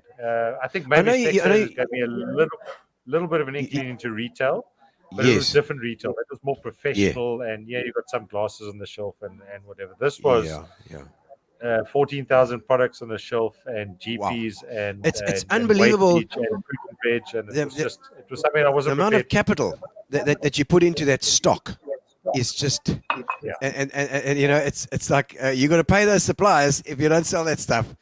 It's on your shelves. Your entire shop is like it's all your money. Everything's in there. It's just and if you don't have it, you can't sell it. So you've just got to make a plan to get it there. So lots of lessons learned, but I think the one thing that stands out for me about a Spar, and I tell this to my youngest daughter's boyfriend, old Harry. He's always trying to learn. He's a sponge. He wants to learn about how do you do it. And I don't know how we got where we got to, but he's a sponge in terms of learning. He's not a sponge in terms of asking you for money all the time. Well, not like that, you know. That kind of sponge. Correct. So, you've just got to, in a Spar environment, you've got everything. You've got HR, you've got sales, you've got marketing, you've got interpersonal skills, you've got psychology, you've got, there's just this whole array of, and I could think of nothing better to be in. I could wake up tomorrow and say, I want to get focused on HR, or I want to get focused on marketing, or I want to do some people skills, or I want to do selling, or whatever, purchasing. There's no business in the world that can give you all 6 or 7 of those dynamics. In terms of, so it gives you a huge amount of satisfaction, and you can choose where you fit in and what your niche is. And those that you can't do, you get people to do them for you. So it's kind of magnificent industry to be in. I think you're in a strategic position as well with the business. So I'm quite sure that you've got staff that do this stuff, and every time you come to them and you say, I want to do HR today, they're like, oh, jeez, like, not again. I think anytime I come in there, they say, oh, no, not again, I must leave. But well, I think in the beginning, that's my point, is in the beginning, you can't afford to pay people to do that. So you have to do that on your own. Yeah, so of course. From the accounting to all of those type of things, and you learn from as you progress, ground up, and then you can start to get the expertise and I mean, from a chef or a bookkeeper or whatever. When you own a Spar in the beginning, you can't afford to do those things. We're fortunate that we've got the position where we can get. I mean, I mentioned Innocent earlier, and the baristas. We can go and find the best baristas in the entire garden route and employ them. In the beginning, I was the barista, or Henry, my manager, was the barista. The coffee was crap before. Crap, absolutely. But we had a smile on our face. So I think if you want to learn how to run a business, I think that's what attracted me to it. Let's put it that way. What were some of the challenges the challenges? There's like if somebody's looking at starting, it's there's always this idea, especially during lockdown now, where people have lost their businesses, or they're looking, or they've been out of a corporate, they want to start something new. I mean, is that there we go? Bring the drinks. The kind of challenges that you have to face, in starting business. Yeah, I think if I had to say the number one challenge is cash flow. That was the biggest issue in that. You said it. If you don't have stock, you can't have a business. But if you don't have money, you can't buy the stock. So that's where you rely on your suppliers and the banks, distribution centers, and all of that type of thing. But you remember when you go back 15 years ago, it was a lot tougher. Now the DC and Spar, particularly in suppliers, are a bit more lenient. Okay, so they'll give you a little bit of consignment, maybe, or 90 days, or whatever. A little, 60 they'll help days. you. There's more partnership. Everybody works together. Yeah. So I think the biggest challenge is, even today, is cash flow. COVID is, the rural stores in South Africa, not just Spar, Pick and Bay, Checkers, all of them. No, the rural stores are taking strain. There's just not the money. And so the people aren't spending. You've still got to pay your overheads. Those guys work on microeconomies as well. Your fridge is run 24 hours a day. Your electricity expenses are ridiculous. Your rentals are high. Your staff costs, all of that. So that's the biggest challenge. And then I would say in the beginning years, it's changed a lot now. The customers are hard. Customers want and demand the best service at the lowest price, and it's really, really, really hard to satisfy all of that. Yeah. So I can imagine. I've got the peanut gallery shouting at me. I see that. They're saying your service is crap. Your service is crap. Your stock's too expensive. I mean, I know in the next few weeks we're going to get lynched for price increases and all of that. We've got standard markups, but the petrol price and all of that as an input. So you've got to deal with it. It's going to be tough for the suppliers because the suppliers are feeling the pinch as well. They try and keep it as low as they can too. It's all in this row, of people that are supported by in the end the retailer at the end, I mean, I'm trying to answer your question. I'm saying the biggest barrier to entry is obviously cash flow, or the biggest challenge is cash flow. I think I got in at the right place at the right time. I wouldn't have said that 5 or 10 years ago, but but then once you're in there, you just got to grab the opportunities that you can. You've got to make what you can of it. But it's not for everybody. I can tell you that much. It's not for everybody. Yeah, for sure. And I mean, and I know you lost your dad a little while ago, and you spoke about it in your speech at your party. And I mean, did he have a lot to do with the Spar in the Spar decision and this thing as well? No, he didn't. But he was. I mean, my dad was a foodie. He was a big man, and loved cooking and just loved entertaining. And I got those traits from him. Generous to a fault. He was just a good man. He didn't have any input into the decision of the Spar. And in fact, he passed on in 2007. Only bought in 2004. But I think it's something he would have loved to have done. It would have been his passion, but he put other people first. So he didn't want to have the risk. Like I said, he didn't want to go to Joburg and for the betterment of himself and his career, because he knew his kids were happy where they were. So he had an influence, but it's an unknown influence to him. I think he ingrained something in me that will continue for a long time. Yeah, I love it. And you won an award now recently at Spar as well. You even the dogs are saying that well done. One of our guests are leaving, and the dogs are barking. Okay. Well, there we go. Yeah. That's your retail award that you got. Yeah. And this just a little background on the retail award. It's a big one, isn't it? Yeah, so Gino, I mean, I know that award is the Mr. Spar Award. Before we became PC in the world. Yes, of course. Whatever, so everything's got to be politically correct. Gender specific, and everything has got to be right. I remember going to a Spar meeting about 2006 or 2007, and Peter Barnes, a good mate of mine, he was a year behind me at school, and he won Mr. Spar, and I said, my God, how do you win this thing? I mean, how do you even think about it? That is the pinnacle of awards you can win at Spar. And I mean, I never told anybody it, but I mean, I secretly said one day I want to win that. But there's no criteria. We got applause for it already. So there's no criteria, and that's what's great about it. You just, when the time's right, you get it or you don't. And I'll tell you what. No, I've got a little message here from of course the managing director of Spar Eastern Cape. That's Angelo Swartz. Let's have a look. Just for me, thanks, congratulations on winning the Spar Retailer Award. It's a massive honour, as you know, and I could see on the night how emotional you were. I think just for your audience to contextualize this, the Spar Retailer Award is an annual award that we give in each of the 6 Spar regions, and it really is the highlight of the winner's career. It is the highest honor one can win within Spar, and this year was Dunk's, who deserved that award so much. I think Duncan has done more for our brand than most people have, and particularly during this time of COVID, where Duncan really has gone above and beyond in terms of meeting one of our core values, which is to serve the community around him. Duncan has become a pillar of the community within particularly Plettenberg Bay, but also George.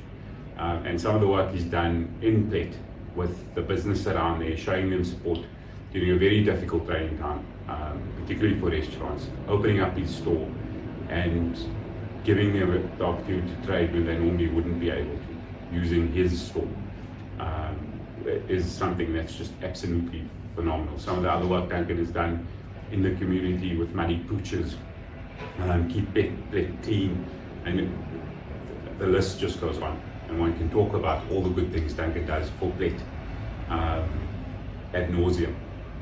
The reality is that Duncan is really a pillar of the community within Plettenberg Bay, and a really similarly a pillar of the community within Spar. He's a legend in Spar in my books. So thanks from all of us at Spar. Congratulations on this well-deserved. Yeah. Thank you, Angelo. There we go. Oh, legend as well. It's lovely. Thanks. You know, there was one thing I saw probably, I don't know how many years back now, when I saw you were giving free fruit to the kids when they came in the shop. I thought that was such a good plan.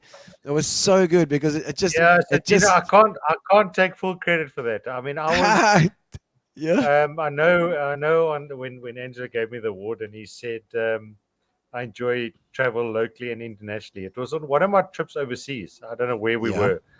And I saw this sign that was written on a chalkboard that said, every kid gets free fruit when they walk into our store. And I said, that's such a cool initiative. And I came back and I put it up there. And I didn't think anybody would see it. And the next thing it was on, I don't know. Social media. It was social media just took it. So I can't take credit for it, but it was a great initiative and something that we should do more of. And in fact, you just reminded me now that that's fallen away. And you know what? Monday morning, I'm going to bring it back again. Excellent. Because I love it. It just, I don't know why, it just stopped and we moved on to something else. So I promise you Monday morning that free fruit for kids will be back at KWIKSPAR and George. Done. Brilliant. It was in George, the George one, and it's so cool, man. It was in Plet, but I'm gonna put it in both on Monday. You just reminded me. Lovely. So thanks for that. It was that was way back when. It's lovely. It's just that you bring your child in. They've got nothing to do. They're bored as hell. They hate shopping. Grab a fruit and off you go. Grab a fruit and then they're happy. They're like chowing the fruit the whole time in the shop. I just instead love of that. grabbing a sugar-filled sweet, have a little exactly. Fruit.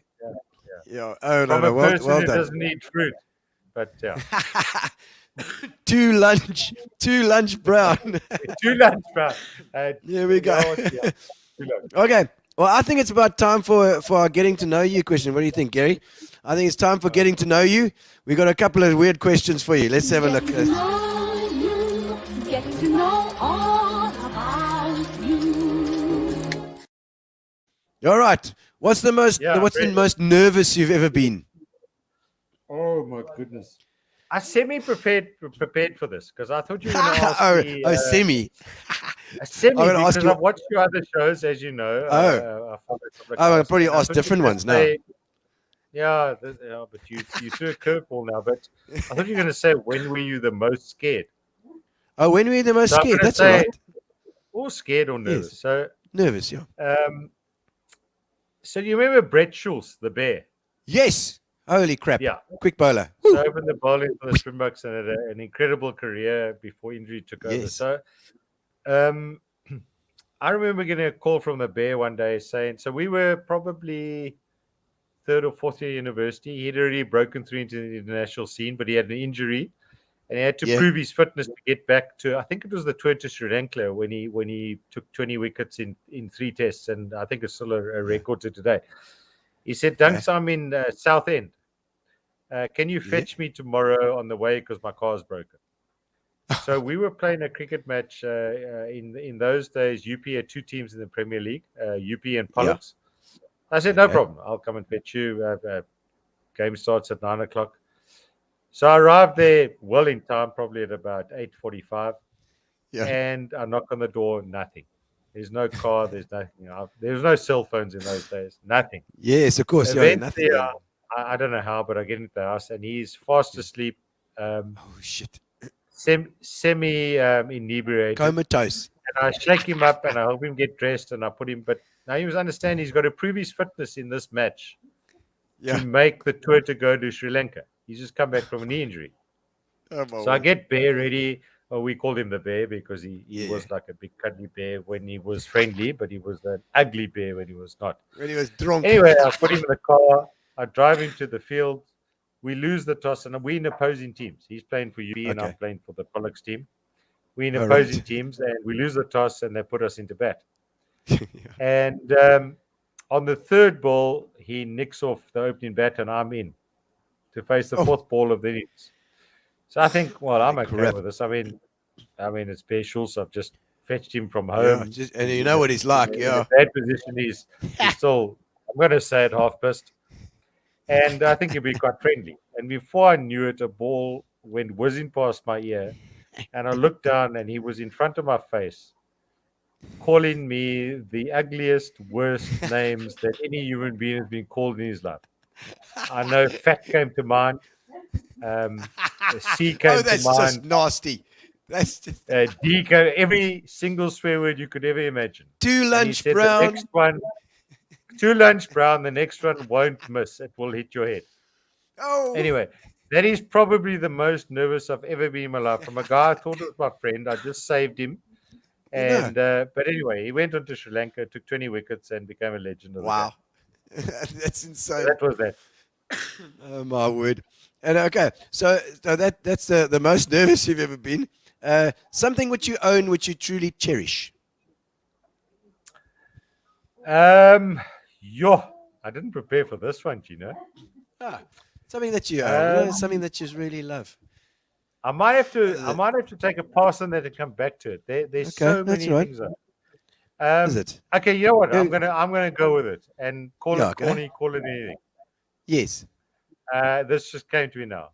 Yes. Integrity. Yeah. Yeah.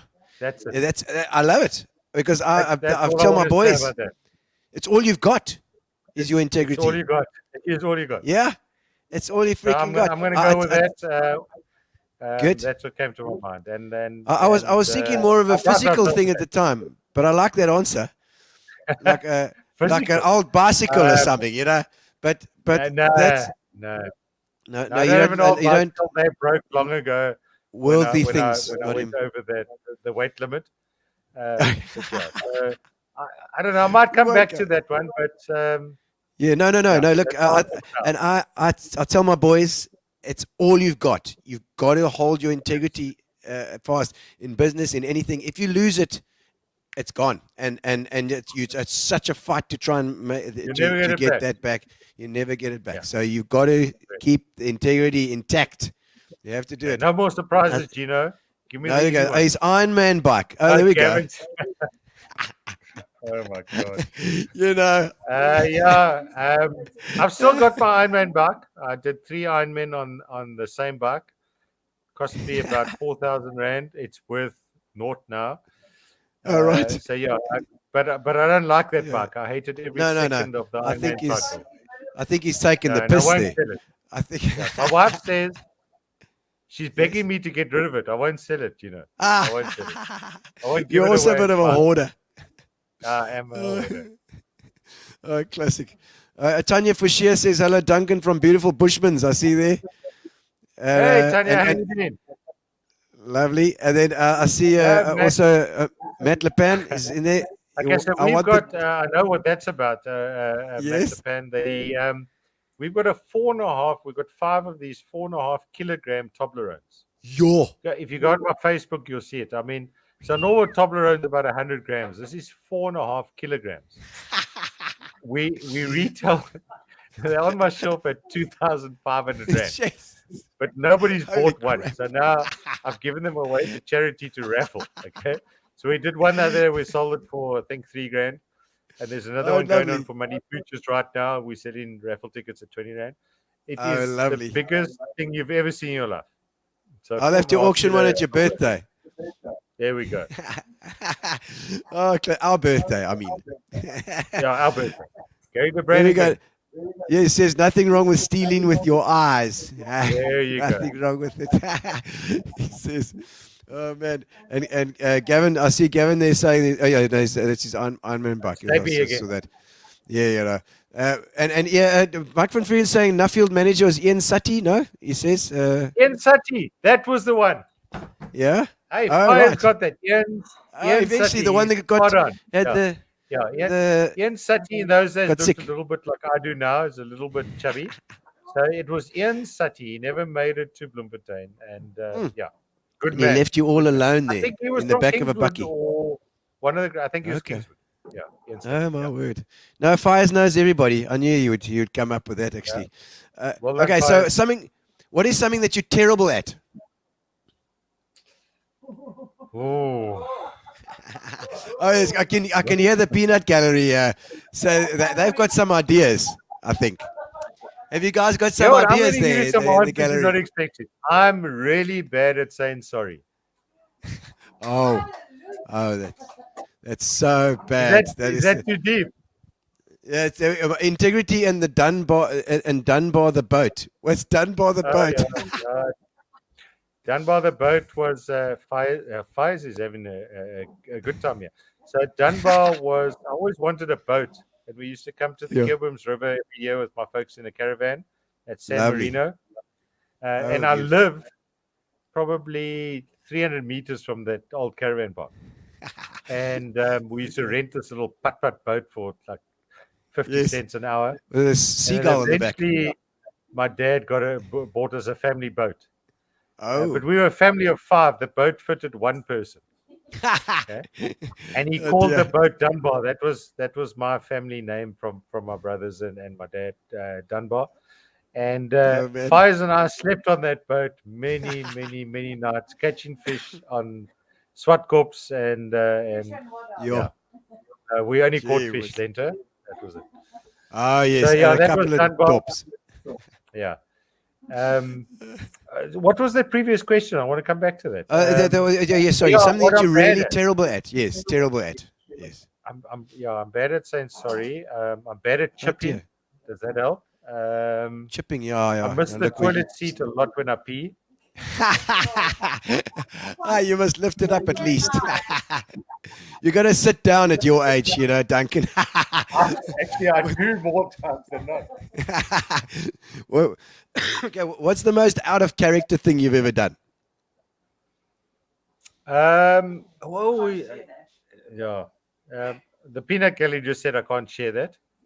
Out of character, we do a few dress ups here in Plettenberg. We get a little bit no, not kinky, Gino, just a little bit funky. Well, I mean, I'm funky. Here we go, funky. Yeah, I'll be very honest. I very seldom put myself out of my comfort zone. I'm quite strategic with that. It's conservative, like your mother. You got me on that one. I'm going to admit defeat on that one, but I'm going to come back to it. I'll take a pass. Conservative, like your mother. You see. Here we go. Well, yes and no, but Lenta might remind me of something now. She I'm might sure. I mean, most uncomfortable. I don't know. Out of character, I'll come up with something. Your biggest adventure you've ever had in your life, so far. Without a doubt, the adventure with Spar. Without a doubt, it has been a roller coaster. It's been up and down. It's been crazy. I mean, Tell us about those up and downs, because people want to know. They want to know when you were suffering. They want to know, because people are also suffering now, and they're down and depressed. There's so much depression out there. What I'll tell you is that one day I got home and I said to my wife, I don't think we got more than 6 months in us. I don't think so. We got two choices. Either I go back to corporate and do what I don't want to do, or we find something else. I don't know. And it got to that point, it really did. Unfortunately, and I need to bring in Derek and Diem. You know the Kirstens well. Derek Kirsten, The key boys there at Pearson. And I was very good mates with them. And a store became available in George, and I gave up half of what I had to join them in buying the George store. And they took a leap of faith in me, and that was my last throw of the dice. So we joined, and it was the best partnership I ever had in my life for 10 years. Really? And but I mean, that low was a really huge low. I mean, I can't describe it, because I hid a lot of that from my family, and we couldn't pay the bills. We couldn't pay Spar. And in those days, it wasn't I think Angelo, forgive me for saying this, he probably wasn't even part of Spar in those days. It was, if you don't pay, we fetch the keys type of thing. I mean, it wasn't as bad as that, but it was close. And there was no other way out. Either you sell and go somewhere else, or you go big. And we chose to go big. And without Derek and Diem, we couldn't have achieved what we did. So that was a big moment, and it was a high and a low. And I mean, we've been through many of those. But you just have to keep your head down and keep going. I mean, I don't know how you get through that sort of thing, Look, I mean, it's hard to say, because it could have gone the other way. And for now it's been good, and everything's great. But it could have gone the other way, and we could have been sitting on the other side of the fence. So, what kind of changes did you make? Did you make big changes to the way that you looked at the business? No, so we left. We left Plettenberg Bay. We locked up the house, put it on the market, and we moved to George. Okay. And we bought the store, and I now had two partners who didn't expect me to report to them, but I felt I had to. And we had to make a success of that store. And we had a 5-year plan, and fortunately of those 5 years, that worked out. And then I said, my dream is to go back to Plet and do what I should have done in Plet when I got there. But we didn't have the money to do it. And listen, if Derek and Diem are listening, they'll agree with me. They're no pushovers. So, I had to convince them that it was the right way, and blah, blah, blah. And they wanted figures and stats. And I said, I can't give you that. I can't give you any guarantee, but I know that this is what I would do if you weren't here. And they said, go. And Angelo said it in our speech the other day. He said in 2015, we did a revamp in Plet, and it changed my life. And it did. Because we did nothing differently. We were the same people. We just made the store look better, and we had a little bit better. And I've done. It's funny as a comedian. Like I'm always doing the shows and Spar functions and I've done for Checkers, done for Pick and Pay. It's the same. It's a similar vibe. And there's because the DCs and the guys help you then put in that extra money and you revamp the store. And there's always a success story there. I don't think I've had any. I've never heard of guys that haven't done well after they've done that, taken that chance. Yeah, and I think, I mean, as I was saying what I said now, I mean, what happens if I didn't have a Derek or a DM to come in the George store? We couldn't have bought that, and then I couldn't have 5 years later revamped Plet and blah, blah. So, these things happen. I don't know. I still say, in fact, you asked me something just now. What I don't know if you said my biggest challenge or my biggest fear. I didn't know that I was a good enough retailer, but George taught me that I was. So when we got to George and I did these things that I was doing in Plet for 10, 11 years that didn't work. When I did them in George, they worked. Wow. I don't know why. Okay. So the exact same things that I did in Plet, which then I did in George, suddenly worked and people responded. And I said, well, maybe I can do this game. And that's how it evolved. But I mean, it's right place, right time, right people. What would you say that entails? I mean, being a good retailer, what does that entail? What would you say? Is there anything you can put your finger on? There's no doubt in my mind, people skills is number one. So you need to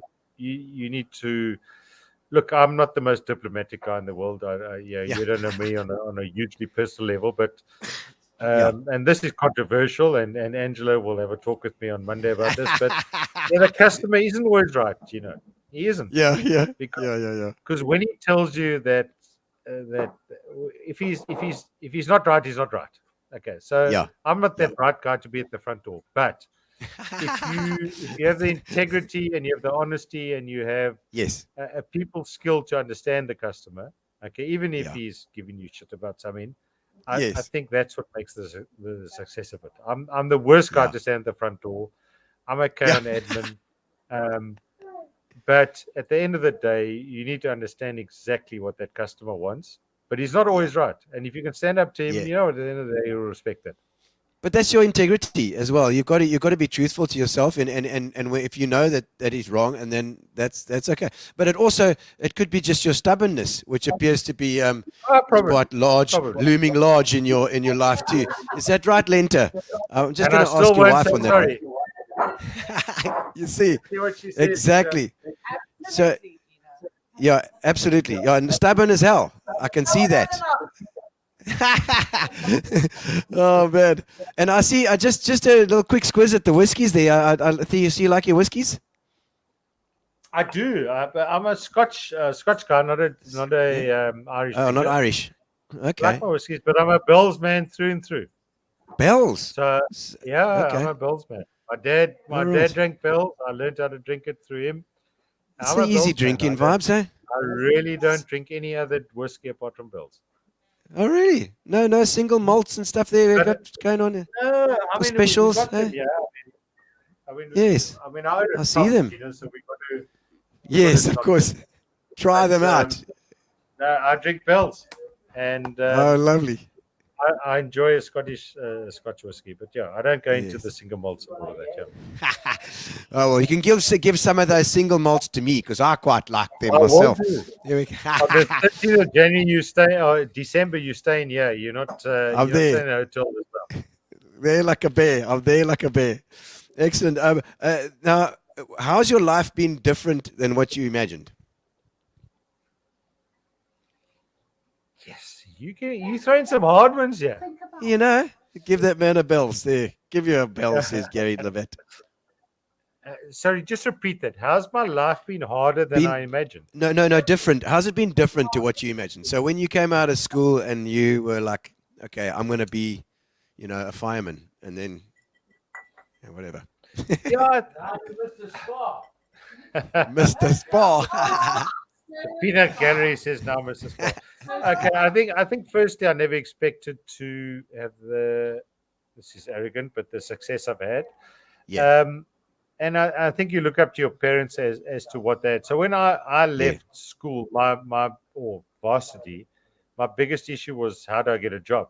I didn't know how to apply for a job. There wasn't internet, or there was a little bit of internet there.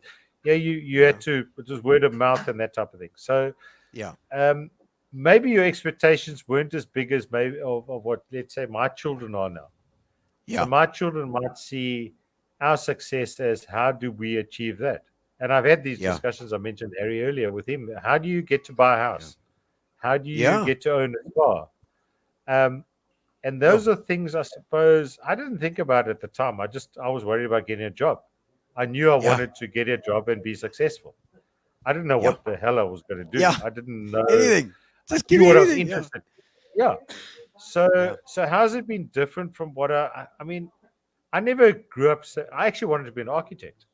I like that. And I mean, my whole life I said I was going to be an architect. And I think it's quite strange in that I have this huge passion for designing and revamping my own stores. And I've got a 3D program. Like the vibes. I don't spend hours. I spend months. No ways. No, really. I really do. I love it. I love it. And everything is pre-planned and done. But so there was a bit of that. There was the architectural side. But I mean, how's it different from what I didn't expect to be where I am now? It wasn't in my plan. My plan was to, my dad said to me, he actually wrote me a letter one day and he said, he used to call me Dunny. And he said to me one day, my job in life was to make you better than what I was. And I've achieved in all aspects. Wow. and Gee I whiz. suppose that was enough for me.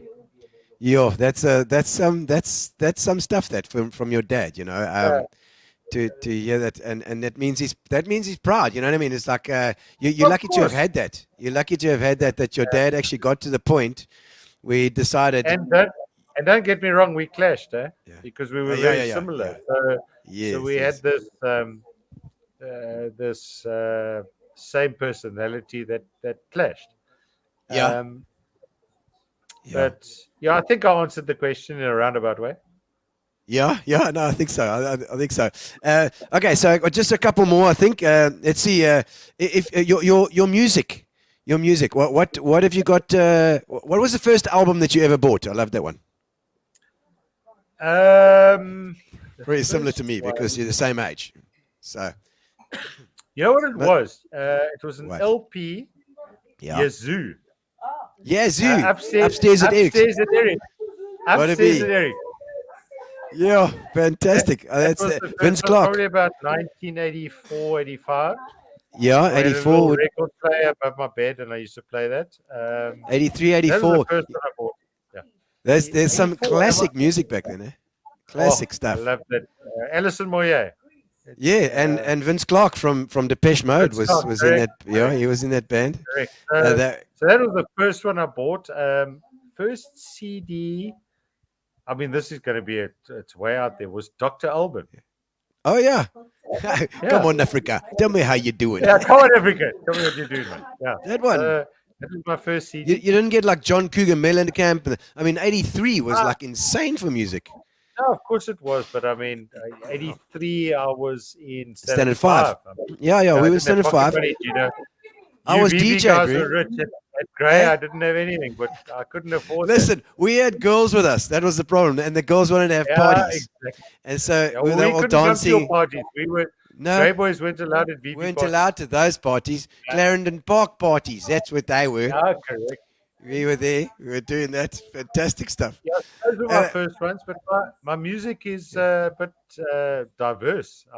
Yeah, I'm a okay. pop guy through and through, but Yeah. I mean anything from Pink to Ed Sheeran to Rodriguez, Cat Stevens, Queen, that type of thing. I'm Nice. just not into heavy metal. That's not fun. Metal's metal's in a quiet taste. I don't like too. One of heavy my metal. favorite things is to look at people remix original songs and Yeah. acoustically. Yeah, so Yeah, somebody like yeah. Connie Talbot Okay. or Unplugged. Boyce Avenue or something like that. I mean, if you take Sarah Bareilles, who remixed Crocodile Rock, Yeah, not yeah. Crocodile Rock, but it's called I can't, anyway. Yeah. Yellow Brick Road, I think it is Yellow Brick Road. Oh, Larry. I mean, one of the I love remixes and these acoustic There's versions. Dua of Lipa it. thing that's come out now as well. With, Yeah, Sacrifice and all that of whole that.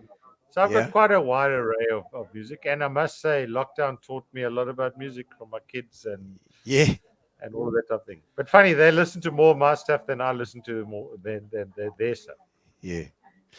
All right. Well, I think we're getting to the end now, and we're going to be doing our competition soon. But first of all, the final questions that I always ask, Duncan, and thank you for spending the time with us. We've kept you the whole evening. It's another world record here, 8:30 already. Fantastic. We've had a great chat. But you know, I always ask your proudest moment, your most embarrassing moment, and the moment when something's gone completely wrong. Okay. Those are the three. I'm going to give Proudest. the politically correct answer, and then Yes. my personal thing. So my proudest You could give two. moment was Wednesday night winning Mr. Yeah. Spar Award. Yes. I think that was my proudest moment. It's a a crown jewel. It's fantastic. That was really something that was, it wasn't a store award, it was a personal award. Yes. And that was really, really, really proud. Obviously, my children and getting married and all that. Yes, was yeah. good Those as are well. the But standard I answers. think Yes. in terms of my business career, that was without a doubt the proudest moment Yeah. of my life. Remind me of the others. My most embarrassing, did you say? Your most embarrassing moment, yes. Well, other than your eyebrow Um, and something about a chip. I don't know what that was, but Oh. that could be really dodgy. well, okay, I'm going to come back to that. So embarrassing. What does the third there we go. Ask Gavin Loon about the chips. Okay. There we go. He did mark that one for you for later. Okay, so there are two embarrassing moments. One was Okay. I was 9 years old. I told you Yes. earlier my mom was a tennis coach. And in Yes. Fiji in those days, herself and Bruce Baker had a tennis school. And Yes. and every now and then you'd get these international tennis players to come play a tournament. One of them was And Hewitt, Bob Hewitt, wasn't it? Yeah, Bob Hewitt. Okay, he's persona non grata right now For a while. reasons. Anyway, there was and the Davis Stadium used to host tournaments with top class players. I remember that. Yes, but there was an event at the UPE indoor stadium where you and I probably watched Johnny Clegg in 1989, 1990. Yes, I was there. And a And helicopter they had a tennis court there. Petit Cheval. Correct. They had a tennis court there, and I used to play tennis with Kepler Wessels and Oh wow. Pierre Tallis and Martin Fenter. Anyway, when I was about 9 years old, I was a ball boy at that event. My mom used to organize the ball boys. Yeah. And we were in the final of this event, and the biggest honor was to be the net ball boy. So when that guy the one that like at the start, on the starting line. Correct. And grab that ball. You don't have nets like they do now. Pick them up like a fish net. Oh yeah. And I was about 10 o'clock one night. I was 9 years old, and it was the final, and it had gone on forever, the fifth set. And the guy served the net, and I charged off, and I tripped over the net pole and landed flat face in front of 5,000 people in the middle of the final of the most important tournament. So that sticks in my mind. Yes, as a 9-year-old, it's just like, no. So the other one, because my brothers pushed me on this, and I said I wouldn't tell the story, but I'm going to tell it. Okay. This is another one over there as well. You see that one? And I'll leave the gory details, but you need to have a little bit of you need to just read between the lines a little bit. Yes. So we'd been in a South African universities tournament in Potchefstroom. Yeah. And it was obviously a 5-day tournament, cricket. And myself and Gav Loon and a couple of other guys had driven up in a small little Uno, 1100 cc Uno, driven all the way there. And the tournament finished on our way back. And it was a long trip home. In fact, it was my good friend Gavin and Drix White, Andrew White, who's a farmer in Bedford. And we dropped him in Bedford after about a 10-hour trip in this little Uno driving 80 km an hour. And we were driving through the pass. And my good friend who's been with me since I was 5 years old said, would you like a chip? Yeah. And I was focusing on this pass because there's a lot of like windy turns. We were 19 or 20 years old. And I leaned over, I said, that would be great. And it was chipnicks. You remember the old chipnicks? Chipnicks, yes, I remember those ones. Yeah. Yes. Yes, they were my favorite. And I leaned over with my left hand while I negotiated a turn. And I put my hand into the packet. Yeah. And all I can say is I never touched the chip. And I'll leave that to your imagination. And that was probably one of the most embarrassing moments of my life. You got the sausage instead. Very nice. Lindsay Brown, proud of you, my son. That's my butt. He's just spent 2 weeks with me here in Plet from France. We had an awesome time. I introduced him to all of my mates. And lovely. I love you, my butt. Oh man! Okay, just a quick one before the final question. The plans that lie ahead for you. What's in the future for you? Gino, you know what? There's lots of things that, especially in Pletten, it's a growing town. Everybody's moving here now, and there's lots of opportunity and things that are on the horizon. And we've got a nice business in Pletten. Things are going well. Yes. And I'm tempted to get involved in a lot of that, but to be honest, I'm content, my friend. And I said this to Angela the other day, and he's actually mentioned it a few times. And I think if you could lip read what I said to him when I hugged him at that award, is that I'm content. And I finished that speech by saying I've done what I want to do. I'll continue to support charities, and I'll continue to do what I do. But I don't know if I've got the go in me to go and open more businesses and go through those hardships anymore. I want to spend time with my children, my wife. Yes. I want to travel a bit. It's time for family as well. I mean, I'm still going to work, and I'm still going to pursue what we've got. But I think, and my friends, the peanut galleries have spoken. I mean, and in fact, that's Ellie's husband, Nick, who is one of my best friends here in Plet. And you know what? Excellent. We haven't touched on that. Friendship is the greatest thing in life. And I've realized that the last 3 years. Love of family, love of friends. Absolutely. And you know what? Yeah. In fact, you've just made up my mind. I'm not doing anything else, I'm spending time with my family and my friends. I'm going to travel. I'm going to enjoy my life. And you know what? I think we deserve it. So let's finish with that and say, let's just have fun. I'm content. And good. I'm glad. It's lovely. It's good to hear that. Okay, so one more thing before you go, and that is when something's gone completely wrong. When the world has conspired against you, and I always have bad gigs. Things just falls apart. Something happens, and it can be anything. It can be the weather. It can be whatever it is. There we go. Look at that. That looks like something conspired against you. Okay, when the world conspires against me, I go to this. Yes. Well, that looks very dangerous.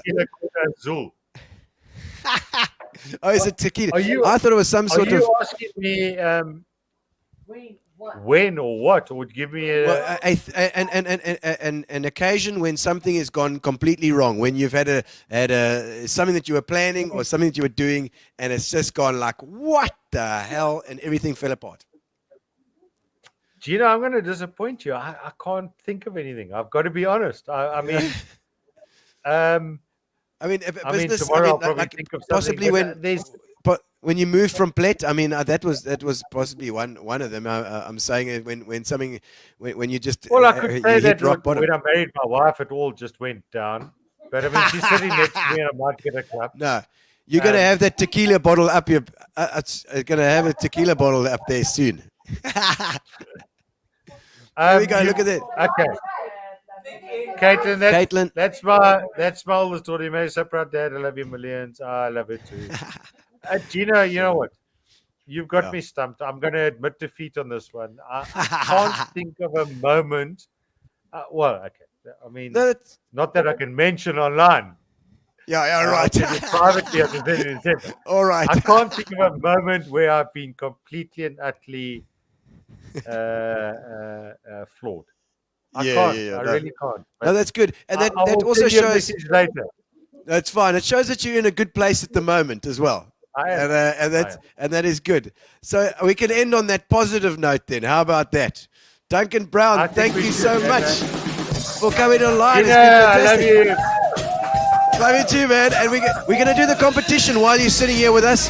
We're going to get the guys. We're going to put it online. The guys that are online now, you can win from Gary de Bruin and Fitch and Leeds. You can win a case of Fitch and Leeds. So thank you, Mike Fafiran. We got him as well. We're going to put the compo in line now. Let's have a look. Okay, there we go. We got the draw. We got a whole bunch of people here. Let's see who's going to be winning. Spend the night with me. Who's going to be rolling? Lawrence Kaplan. Lawrence Kaplan, you are the winner indeed. Thank you very much, ladies and gentlemen. Thank you to Duncan. He's gone to the loo, I think. He's probably dying for the toilet. Indeed. But we love your outfit. We love your stuff there, Gary. Gary de Bruin's Fitch and Leeds. But thank you so much, Duncan. Thank you to the Peanut Gallery behind there. Give us a cheer. Buddy, thank you very much, man, for joining us. Remember Tuesday we got Lloyd Edwards. Don't worry, we got cause and effect. Lloyd Edwards is in the studio on Tuesday. Ship to ship refueling. We've got to talk about that. We've got to bring some attention to that as well. So make sure you pop in on Tuesday at 6:30. Thank you to our sponsors, Spar and Fitch and Leeds. Indeed, and of course Amobia for our internet. And thank you guys for coming online. Well done to Lawrence Kaplan. Thank you, Brian. We'll see you on Tuesday. All right. Thank you, Duncan. We love you, man.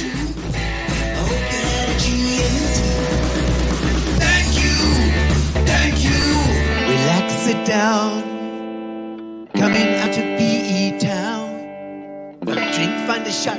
Never mind your liver. Get to Gino's spot. Gino's spot. Get to Gino's spot.